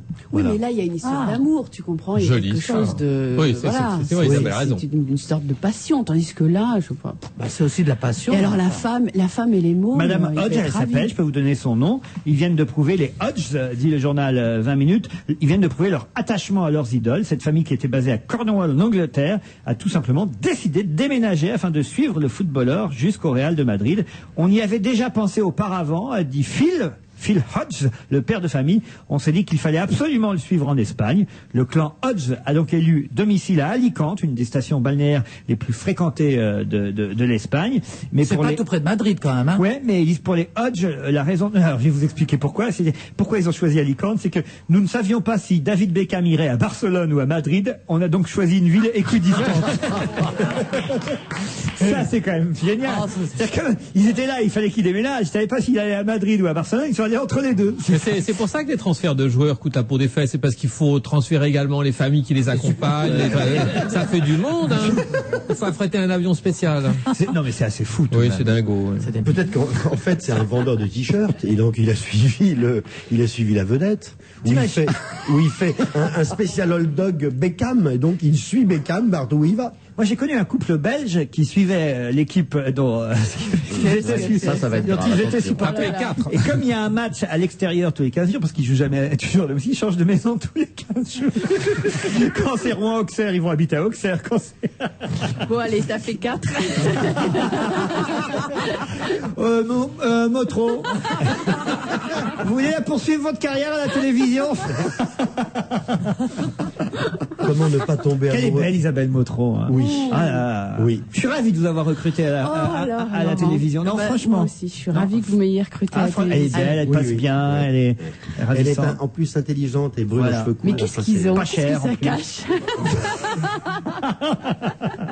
Les gars, leur tour de bâton va être terrible. Oui, c'est ce que je me dis. Méfie-toi. Je reste dans le football pour un fait divers encore plus étonnant. Ça se passe dans le Gard, c'était cette semaine. Un type a failli être écrasé par un train? Non. Par un ballon. Dans le Gard. Une voiture qui arrivait sans crier gare, oui. Une voiture, il était en train de faire son jogging sur le bord de la route, et il y a un type en bagnole qui a failli l'écraser. Pourquoi le type a voulu lui foncer dessus, à votre avis? Parce qu'il était en train d'écouter à la radio sur Europe 1 le match... Du tout. Non, c'était plus visible que ça. Il faisait son jogging avec un maillot du PSG. Oh, c'est pas vrai. Je vous jure que c'est vrai. Et ça, alors, c'est un truc à pas faire dans le Gard. Et surtout à Marseille, alors là, ça c'est un truc très con. La voiture était immatriculée Bouches-du-Rhône, 13, il l'a vu le type. Elle venait de Marseille, manifestement, d'automobile. Et le type qui conduisait, faut comprendre aussi, c'est Marseillais. Tu conduis ta voiture tranquille sur le bord de la route et t'es emmerdé par un type qui fait du jogging avec un maillot du PSG. Ah, c'est de la provoque. C'est de la provoque. C'est vrai que c'est précipité sur la voiture, il paraît, à 45 km à l'heure. Scandaleux. Ouais. Moi, je trouve que dans les journaux, c'est tous les jours des surprises. Et ça change tous les jours, c'est sympa. On va jusqu'où on peut aller, quoi. C'est, hein. Mais alors, attends, il a été blessé, le type, ou... Non, il a dû changer de t-shirt. C'est tout. Il a failli. Au dernier moment, il a plongé le type sur le bas-côté pour éviter la voiture qui poursuivait et qui a tenté franchement de l'écraser. Ah oui. Tu vois, je vous explique. C'est pour ça que moi, quand je fais mon jogging, j'ai très chaud, d'accord, mais je mets 10 maillots. Et en fonction des immatriculations des voitures qui s'approchent, Chez Frégoli, un transformiste. je change. Tapez 3 pour une autre. Et n'oubliez pas, c'est sérieux de rouler, quand vous êtes piéton, de faire du jogging sur le côté gauche de la route. Il y a encore des gens qui sont sur le côté droit. Sur le côté gauche, on voit venir la voiture et on peut se ranger. Même quand on est cycliste, moi je fais du vélo à Paris. Je roule à gauche, je les vois venir. Oui. Mieux. On sait juste un truc sur le type qui conduisait la voiture immatriculée 13, il suçait des choupa choups. Mais il paraît que Luis Fernandez a un bon alibi, il était sur RMC Info à la même heure. Donc, du temps de la grande bagarre entre le PSG et OM, quand les équipes de Canal+, qui étaient donc parisiens et donc très marqués PSG, allaient tourner là-bas, on leur déconseillait d'abord d'avoir des voitures immatriculées 75, et les deux principaux journalistes avaient des gardes du corps, et on ne donnait pas dans quel hôtel on allait. C'est-à-dire qu'ils réservaient dans 2 hôtels, et on allait dans l'un des 2. Ah, oui. Intérêt, parfois, on est aussi obligé d'évoluer. Moi, avant, pour aller en Corse, je me déguisais en gendarme. J'ai changé d'avis. Oh, pardon, Philippe Alfonsi. Je sais que ça, c'est quelque chose qui vous fâche tous les vendredis. Tous les vendredis, il m'agace avec la Corse. C'est quand même terrible, ça. Ah, mais enfin, écoutez, je vous agace. C'est pas moi qui ai inventé cette gendarmerie, ou quand même, c'est la première gendarmerie où on enferme les gendarmes. C'est quand même étonnant. Mais ça, c'est plutôt bien, je trouve. Alors, comment ça? Mais oui, mais les gendarmes, il faut les protéger, il faut les enfermer, il faut empêcher qu'on les ennuie. Regarde, il reprend l'accent. Voyons, allons. C'est Alfonsi, hein. Non, enfin. Vous ne voulez pas renier vos racines, hein? Ah, ben, certainement pas, alors. Ah, c'est fou, ça. Regardez-moi. Est-ce que je défends, moi, les autonomistes du Havre? Non. Hein? Il faut me les présenter. Il y a un port autonome au Havre. Si, c'est vrai. Le port autonome du Havre est très connu. Est-ce que je le défends, moi? Hein? Est-ce que j'enferme les gendarmes du Havre? Non. Hein? Bah, moi, j'ai défendu l'indépendance de l'Algérie et on m'a viré.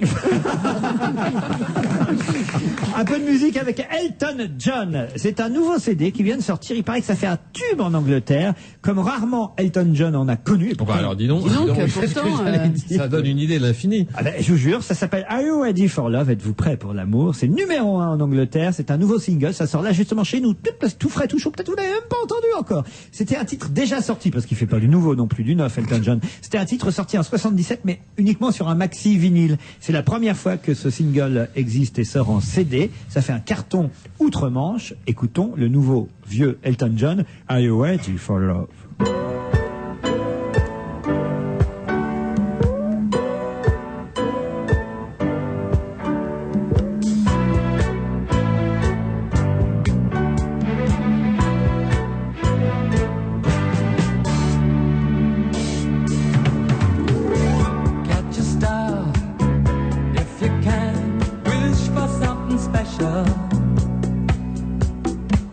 Let it be me.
Ready for Love, le livre de la semaine, comme chaque vendredi.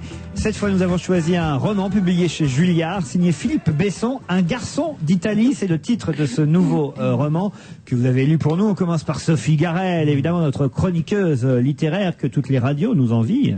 Enfin, pas toutes. Non, Énergie, non. Allez-y.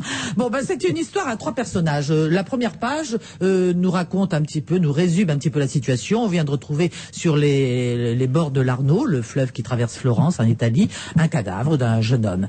Et à partir de là, chapitre par chapitre, chacun va s'exprimer. Il y a la jeune femme qui était sa fiancée officielle, avec qui il avait une histoire d'amour très tendre et très romancée.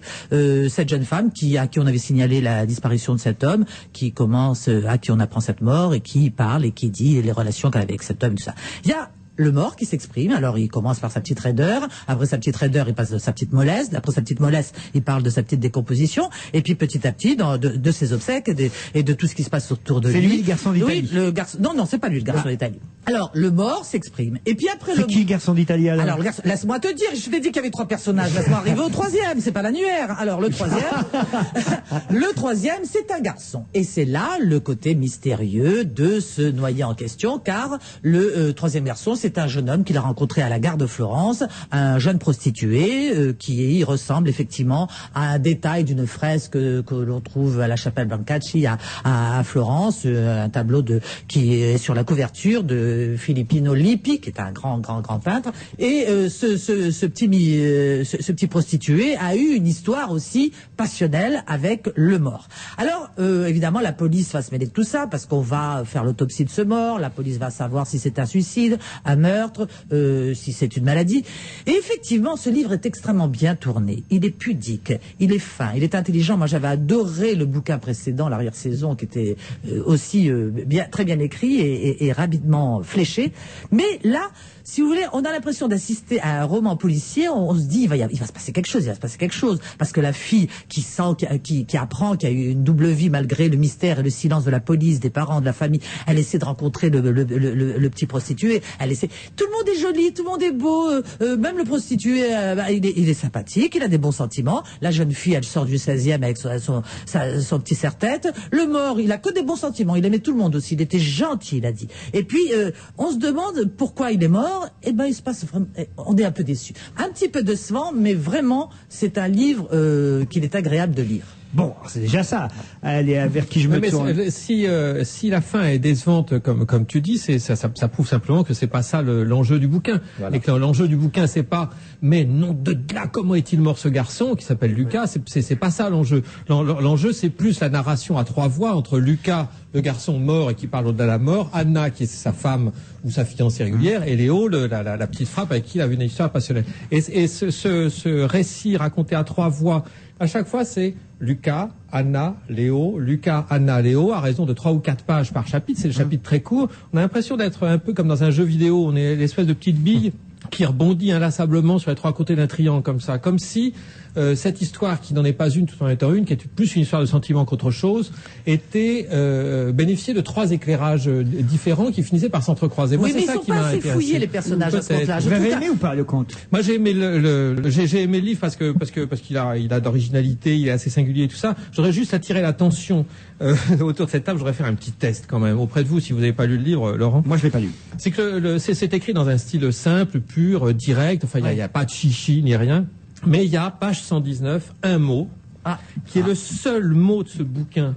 C'est immarcessible. Voilà, c'est le mot. Alors, ne dis pas si tu as cherché dans le dictionnaire. Tu as cherché dans le dictionnaire, tu sais pas ce que ça veut dire, immarcessible. D'un seul coup, au détour d'une phrase, mais cette jeunesse paradoxale et immarcessible, elle constituera aussi, immarcessible, il se fout de moi. Que veut dire immarcessible? Alors, réponse. On sait pas.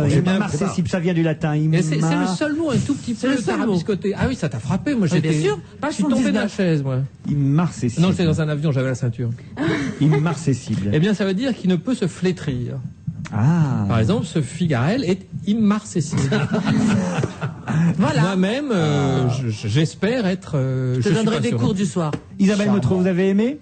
Moi, je trouve que c'est une promesse pas tenue, ce livre, parce que effectivement, la promesse polar, enfin la promesse d'énigme, effectivement pas tenue dans la mesure où la fin est encore est extrêmement décevante, et la promesse qui consiste à dire je vais donner justement, comme disait Patrice, un éclairage différent de cette histoire selon qu'elle sera vue et racontée par l'un des personnages, et ben c'est pareil. C'est pas tenu parce que au fond ils vivent la même chose tous les trois, sauf que ils se connaissent pas, la jeune femme et le jeune homme ne se connaissaient pas, encore que lui savait qu'elle existait mais elle non, mais finalement ils ont vu la même chose, ils ont à peu près la même sensation du héros Lucas.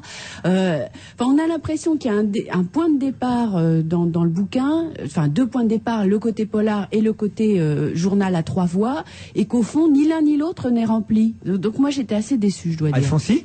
Alors moi j'ai pas été déçu du tout. Autant j'avais pas aimé le précédent, j'ai pas été comme toi, Sophie. Le précédent, je l'avais trouvé qui partait de, vous savez, de ce tableau de Hooper.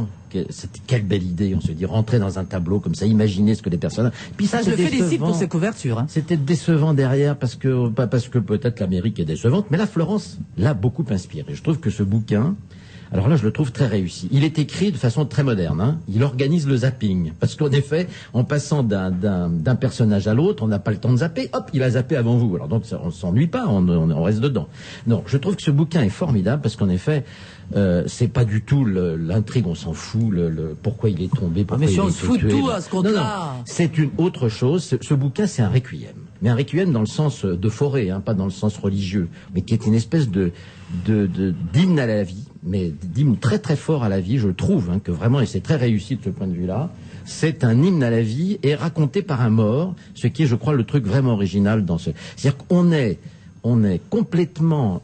cet hymne à la vie, quand on a justement, on est parti, on est mort, et cette espèce voilà, c'est le néant, la mort, on s'en fout parce qu'on a existé, on a eu cette chance extraordinaire d'exister. Bon, et puis le contrepoint de ça, c'est les autres, c'est ceux que vous laissez et qui sont eux dans la vie et qui sont ravagés par ce qu'on pourrait appeler l'insoutenable légèreté de la beauté. Vous avez aimé manifestement Un garçon d'Italie, un roman chez Julliard signé Philippe Besson. Vous, bon avis? Oui, pareil que Philippe Alfonsi. On commence en disant tiens, c'est pas mal, c'est facile le coup de faire un petit chapitre 4 pages, un petit chapitre 4 pages, les différents éclairages. Et puis on se rend compte que en fait c'est pas si facile à lire que ça. Il y a pas mal de phrases belles et denses. Et puis après ça retombe. Je trouve que le souffle retombe. Quand vous dites l'intrigue, on s'en fout. Non, moi j'ai besoin d'une intrigue. Pendant tout le livre, je me demande mais pourquoi il est mort? Et il va y avoir un flic parce qu'il y a un petit flic. Ça t'a intéressé vraiment? Oui. Et puis en fait, voilà. Sophie Garel, elle dit, on se demande pourquoi il est mort. Moi à la fin, je me demande mais pourquoi il a écrit ce livre. Voilà. Bon, bref, les avis divergent. Tout le monde trouve que c'est plutôt bien écrit, mais certains sont un peu déçus. Celui qui a préféré, c'est Philippe Alfonsi. Ai-je bien résumé vos propos? Absolument. Alors, est-ce qu'on peut parler d'un livre immarcessible? Un garçon d'Italie, un roman chez Julliard. C'est Philippe Besson qui a écrit ce nouveau roman. La semaine prochaine, on vous parlera d'un livre de Laurence Cosset chez Gallimard, le 31 du mois d'août. C'est le titre. J'ai une bonne nouvelle. Le gâteau parisien est arrivé. Tout de suite après la pub, on vous en parle.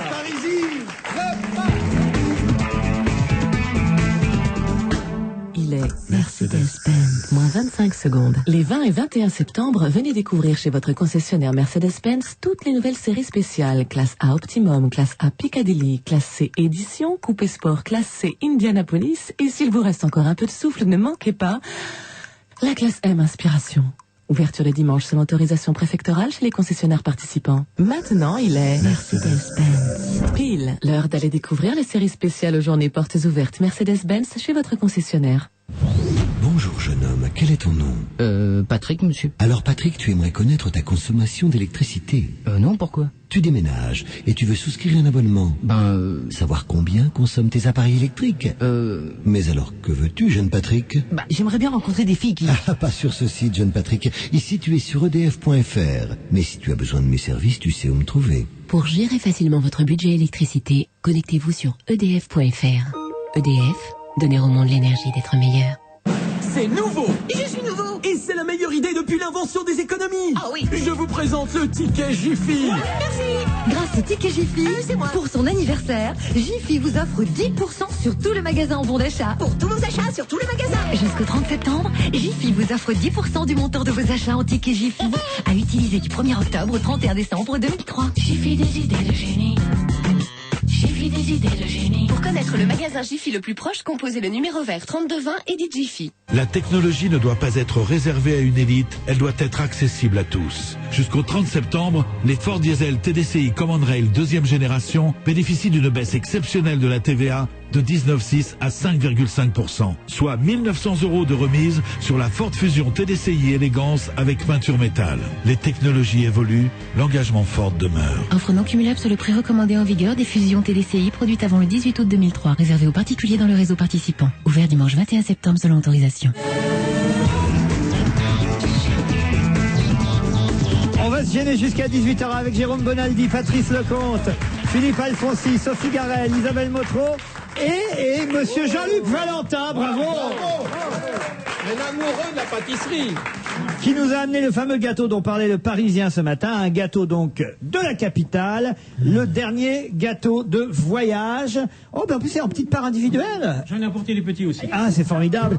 Vous êtes où comme elle est où votre pâtisserie monsieur? 32 passage Geoffroy, 10 boulevard Montmartre. Voilà. Et vous êtes, c'est gentil d'être venu depuis chez vous jusque chez nous. Il a fait une note quand même pour le Ah, et un spectateur nous donne un moi couteau. qui ai fait l'école hôtelière, je vais vous partager ça, vous allez voir. On va goûter le gâteau parisien. Alors, il nous disait dans le Parisien ce matin que c'était le premier gâteau transportable. Oui, Ouais, il nous monsieur, avait. on est la preuve. Pourquoi? Non, on a créé ce gâteau parce que Paris se vide les week-ends et nous on voulait quand même pas être toujours les boutiques vides. Et on a créé un gâteau qui tient 8-10 jours sans problème puisqu'il est macaronné. Et donc les gens peuvent le prendre le mercredi ou le jeudi et l'emmener à la campagne. Ils supportent la chaleur de la voiture et ils peuvent le manger tranquillement. Qu'est-ce qu'il y a dedans? Qu'est-ce qu'il y a dedans? Alors, ce gâteau, il y avait un cahier des charges. Il était exigé une pâte autour. C'est une pâte chocolat amande qui est cuite toute seule. Ensuite, à l'intérieur, il y a une marmelade d'orange. Une pâte chocolat amande, c'est une pâte sablée. Une pâte sablée, oui, monsieur, oui. À l'intérieur, il y a une marmelade d'orange au Grand Marnier avec des morceaux d'orange en plus que nous faisons nous-mêmes. Il y a des pépites de chocolat. Waouh. Et c'est rempli à ras du cercle, donc une certaine hauteur. Et au-dessus, c'est une macaronade. Voilà. Faites passer le compte, gardez pas tout pour vous. Alors, même les miettes, ils mangent. C'est meilleur les miettes. Qui a décidé de la recette? Alors la recette, bon, je peux vous raconter 2 secondes Ah oui, bien comment sûr. on a créé notre histoire. Moi, je suis pâtissier depuis 52 ans, moi. Oui, Oui, mais ça fait quand même ça. Et donc, je suis arrivé à Paris depuis peu. J'ai commencé à Paris en 52-63, mais je suis parti en province après, c'est bien mieux. Pardon, excusez-moi. Mais je suis revenu à Paris donc pour gagner des sous, parce qu'à Paris on gagne des sous. Et donc je suis rentré à la Fédération des pâtissiers de Paris et j'étais désolé de voir le peu de pâtissiers motivés par la recherche et par les nouveaux produits, et tout le monde se plaignait, il n'y a plus de clients, ceci, cela. Moi j'ai pris le problème à l'envers, j'ai dit écoutez, faites des bons produits, puis il y aura plus de clients. Je dis pas que ce qu'ils faisaient n'était pas bon, mais on a essayé d'amener autre chose. Donc on a créé le Club des Gourmets 2004, on est 7 copains, et on travaille une fois par mois 6 heures de temps. Ça fait 16 réunions en un an que nous avons eues. Et on a créé donc, on crée la bûche de Noël normalement. On a créé la bûche de Noël l'année dernière. Et j'ai dit, pour bien nous occuper, pour bien travailler, on va créer un gâteau de voyage transportable. Pas mauvais, hein. Voilà. C'est bon, hein. Celui-là, il a combien de jours? 3 jours. Ah, il a 3 jours. Faire un succès. Ah non, mais c'est ça l'intérêt, franchement. Hein. Ah ouais, Non, ouais, je voulais c'est pas amener un tout frais, ça semble à rien. Je voulais vous prouver que ce gâteau était conservable. Ah ouais, Mais ouais. je suppose que chaque pâtissier a son savoir-faire. Il y en a de meilleurs que d'autres. Non, madame. Vous êtes bon avec les autres. Elle va prendre une tarte en plus du gâteau, celle-là. Non, mais si chacun respecte le cahier des charges, il doit être partout pareil. On sent pas très bien le goût de l'orange dedans. Ah oui, si, on le sent bien. Ah oui. Vous sentez l'orange Ah oui. Ah oui. On sent bien le goût du voyage. Surtout. Ah, Le moi, but, je sens- c'est que ça sonne pas l'orange. C'est hein. vraiment un gâteau parisien et un gâteau de voyage. Moi, je sens l'arrière-goût de métro. Isabelle Métro. Il y a tous les goûts. Il y a le métro, il y a le je suis tombé sur un morceau de périphérique, là, formidable. Non, il est bon. Il est bon. délicieux. Surtout s'il a 3 jours. Oui, je suis Parce que moi, j'ai goûté souvent des gâteaux de 2 ou 3 jours dans les pâtisseries. Ils me le disaient pas, hein, à Moi, l'avance. j'ai senti j'ai bien senti le goût du couloir de bus et résultat, j'ai pris une amende. Et à mon avis, vous allez faire un succès, vous remplir les poches et ça s'appellera le Parisis la monnaie. Mais est-ce que les... Qui a trouvé le nom Parisie? Le Parisie, on a recherché ça dans le dictionnaire et on a trouvé, c'est écrit sur la petite bande qui est autour du gâteau. La réponse du dictionnaire, c'est ceci. Ancien pays de l'Île-de-France correspondant au comité féodal de Paris. Non. Voilà. Mais est-ce que les artisans de province auront le droit de faire un Parisie? Non. C'est-à-dire qu'il ne peut se vendre Mais que... je vous explique. Si on crée une spécialité de Paris, c'est pas la peine de la faire à Marseille. Voilà. Marseille n'a qu'à en faire autant. Excusez-moi, mais moi j'ai le droit de faire un pas Paris avec un maillot du PSG. Est-ce que tu vends Oui, des bah, c'est pas calissons à normal. Paris? C'est pas normal qu'on ait le droit à Non. Paris de faire une trapézienne. Non. Mais enfin, Moi, les je Paris-Brest, suis on en vend Vosgien, pas un qu'à fier de Paris lettres. Moi, je fais des kouglof, j'ai des Mirabelles des Vosges, je fais du pain d'épices à l'ancienne de la ville de Remiremont, mais je fais pas de cannelé, je fais pas de gâteaux d'autres régions. Chacun sa région, et ça irait très bien. Mais tout le monde fait tout n'importe comment maintenant. Ah oui, à qui vous le dites? Regardez-nous, par exemple. Il faut bien creuser un peu, on retrouve tout de suite un petit thé. Bon, je m'excuse, Ah non, mais est-ce que vous êtes pour qu'on mette des barrières et des douanes, une sorte de péage autour de Paris, pour vérifier qu'il n'y a pas de l'exportation illégale ou de l'importation de parisis d'étrangers, parce que l'étranger... On vient de découvrir le José Bové de la pâtisserie, messieurs dames. C'est trop tard maintenant, c'est trop tard maintenant. Bravo, on va vous remercier encore. Oui, parce que je vous en prie. s'être déplacé depuis le 32 passage Jouffroy. Vous êtes près du musée Grévin. Je touche du doigt. Voilà. Mais dites donc, vous n'avez pas eu Ruquier comme client, monsieur? Mais si. C'est ce qu'il vient de dire, mais t'écoutes pas quand on Au parle. moment du théâtre, moi je l'ai connu ce petit gamin. Quand je faisais mon one-man show au Grévin? Mais oui, bien sûr. Je me souviens pas que j'allais dans une pâtisserie. Mais si. C'est vrai? Mais oui. Vous, hein. Il se doit pas Oh, c'est Salanté, c'est peut-être le Salanté qui vous rappelle. C'est un salon de thé que vous avez? Si je vous raccompagne, si je vous raccompagne en voiture pour vous éviter de prendre un taxi, vous m'en filez un autre? Non, je vous offre un filet de bar grillé parce que je suis cuisinier aussi. Parce qu'on a assez dit que c'était délicieux, c'est fameux. Ah, c'est délicieux. Ah non, délicieux. Et en effet, c'est la préparation. Quand Monsieur pâtissière Valentin sera parti, on vous dira vraiment. Mais ah non, parce que après, je vous connais, vous allez dire, et maintenant nous allons rendre l'antenne. c'est très bon, c'est très bon. Non, franchement, Monsieur Valentin, c'est très bon. Vous le trouverez pas chez tous les pâtissiers de Paris, parce que derrière il y a une petite histoire. Je suis assez charogne sur les bords, et j'ai fait ça pour que d'autres pâtissiers se fédèrent à la fédération des pâtissiers, parce qu'on est très très peu. Sur 650 entre parenthèses pâtisseries sur les 7 départements de Paris, il y en a 59 qui payent cotisation. Pour nous, c'est dramatique, on n'a plus d'argent. Donc, en les attirant avec du miel, donc en les attirant avec des bons gâteaux comme ça, tu veux la recette, eh ben tu payes cotis. Donc, on a fait ça un petit peu pour attirer les pâtissiers. Il est malin. Pas mal. Faut payer la cotille. Il y a donc sur Paris que et les 6 départements limitrophes, il n'y a que 59 pâtisseries qui font ce gâteau. Ouais, Est-ce qu'il est cher? Ah, oh, bonne question. Il est vendu 11 €. Le gros ou le petit? Le gros. Il y a combien de Il y a ça, il tout rejeté. C'est pas donné, mais vu ce qu'on met dedans. Non, ça le vaut. Moi je dis ça le vaut. Je pourrais l'avoir en grande surface pour moins cher. Les enfoirés des grandes surfaces vont nous piquer leur recette, ça y a pas de problème, mais vous l'aurez moins cher, c'est sûr. Et ce sera moins cher. Sûrement pas les mêmes produits dedans. Ben oui. C'est pas possible. Avec des vrais morceaux de Gérard Klein à l'intérieur. Allez, on vous remercie, on vous applaudit, Jean-Luc Valentin. Bravo.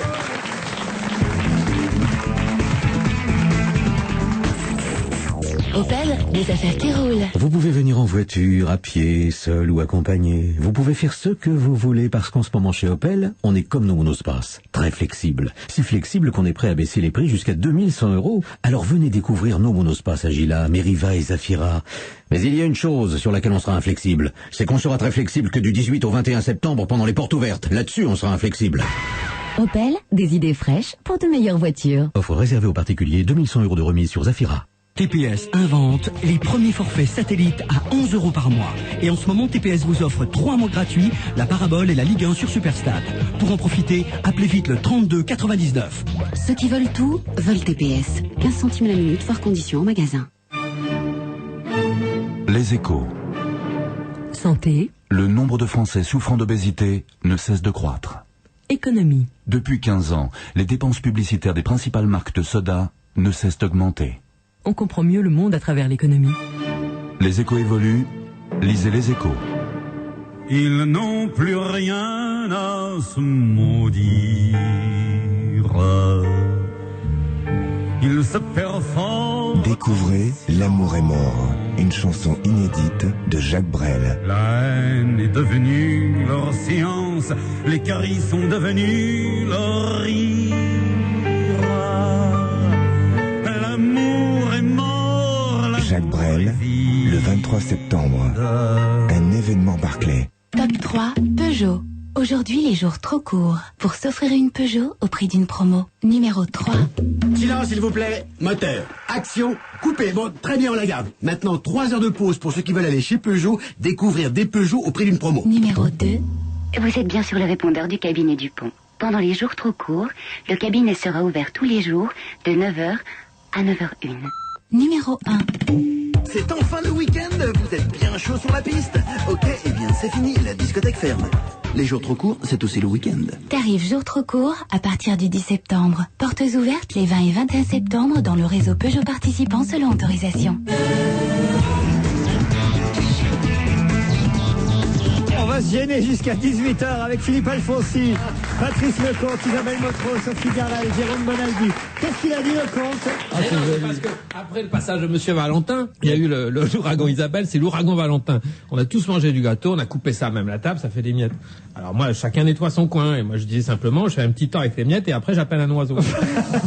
Mignon. Mais ça a amusé Isabelle Motro, elle est très bonne. Prime sautière, très prime sautière.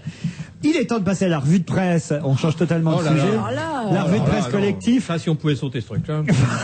J'avais envie de voir un peu comment la presse traitait, après 2 ou 3 jours de révélations sur cette enquête, l'affaire Flactif du Grand Bornand, cette famille disparue dont on sait aujourd'hui qu'elle a été assassinée par la famille voisine, en tout cas le père de famille, peut-être avec la complicité de la femme et éventuellement aussi d'un couple d'amis. Alors j'ai envie de voir un petit peu comment les journaux traitent après quelques jours cette affaire Flactif. Et on va commencer par vous, Philippe Alfonsi, dans le Figaro. Qu'est-ce qu'on dit aujourd'hui dans le Figaro?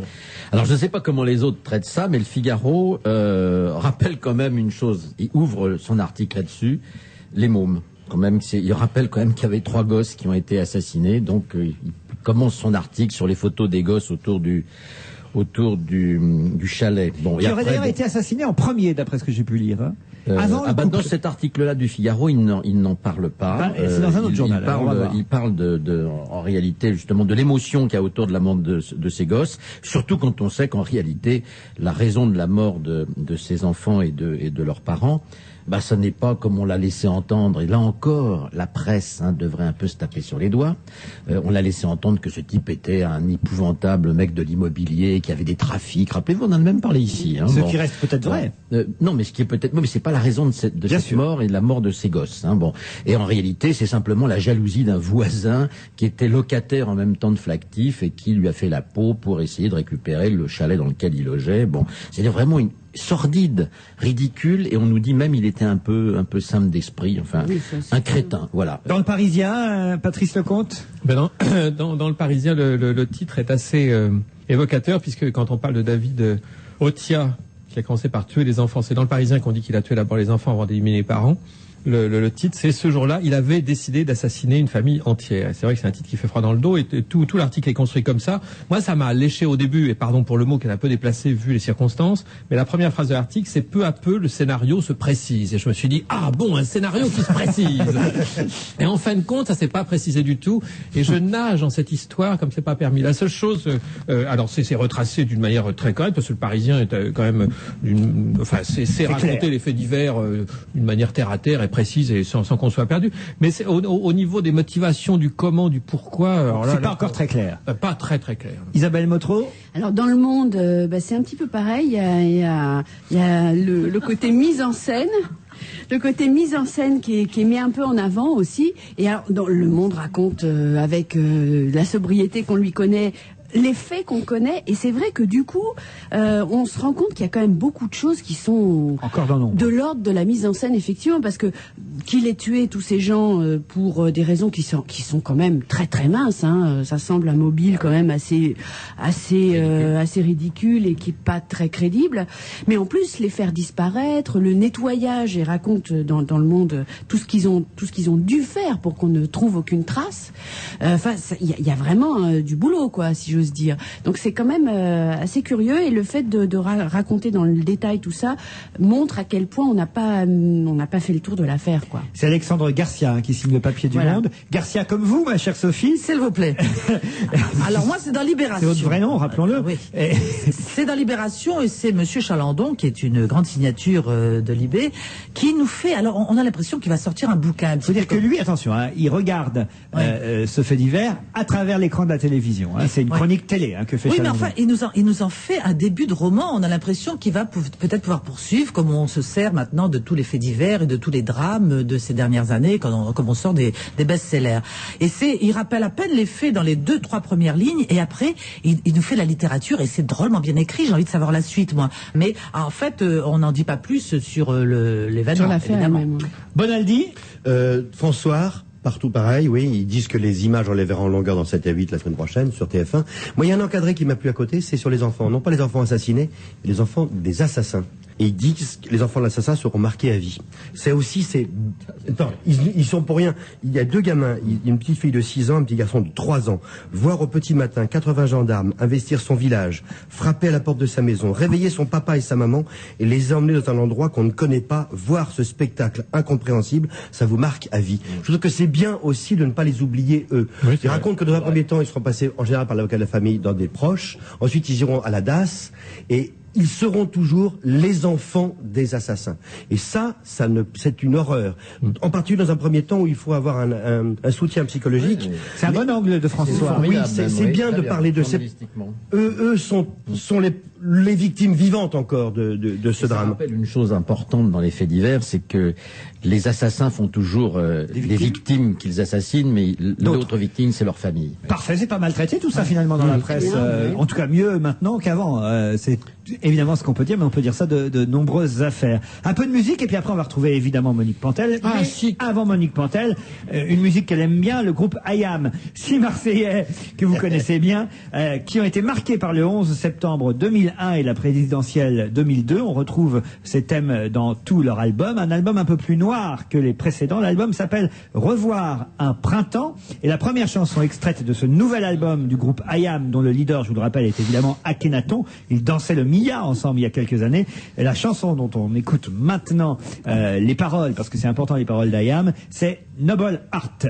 Qui fabriqué le clip 3D de cette que vous allez donc voir sur les télévisions dans les jours qui viennent. Et alors comment ça s'est passé? Racontez, c'est comment et tout. Et ils sont comment le groupe IAM? Ça a été non, mais le problème c'est surtout de fabriquer. On sait le groupe IAM en 3D, caricaturé en 3D, dans un univers tout à fait étonnant de jungle, de robots. Et donc on a fait ce clip en exactement 4 semaines, alors qu'on aurait dû faire ça en 2 ou 3 mois. Donc ça a été jour et nuit. Voilà, ça a été un bel exploit. Patrice Lecomte, vous avez déjà fait des clips, vous? J'ai fait des clips, mais pas pour des rappeurs, parce que je dois dire que le rap, ça te gonfle. Là. Non, mais j'ai fait pour Franck Michael. Non, mais là, c'est lui qui a refusé. Je comprends pas pourquoi.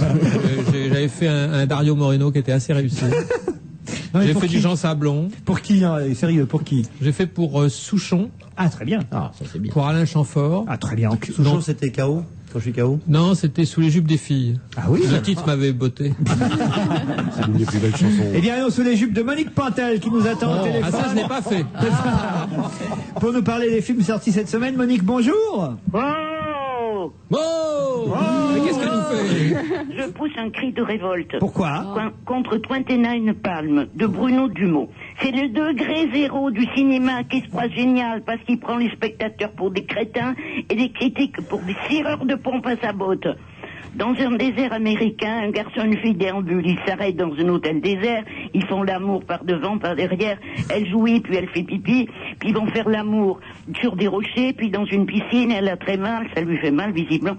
Même les lézards baillent. C'est du cinéma prise de tronche, du cinéma trompe-couillon, du cinéma qui tue le cinéma, le vrai. 29 Palms, un film de Bruno Dumont que manifestement vous n'avez pas aimé du tout, Isabelle Motro. Pas mieux. Oui, vous êtes d'accord? Oui. Bravo, mon Isabelle. Alors parlons plutôt de Monsieur Ibrahim et les fleurs du Coran, un film de François Dupeyron avec Omar Sharif. C'est adorable. Omar Sharif est délicieux.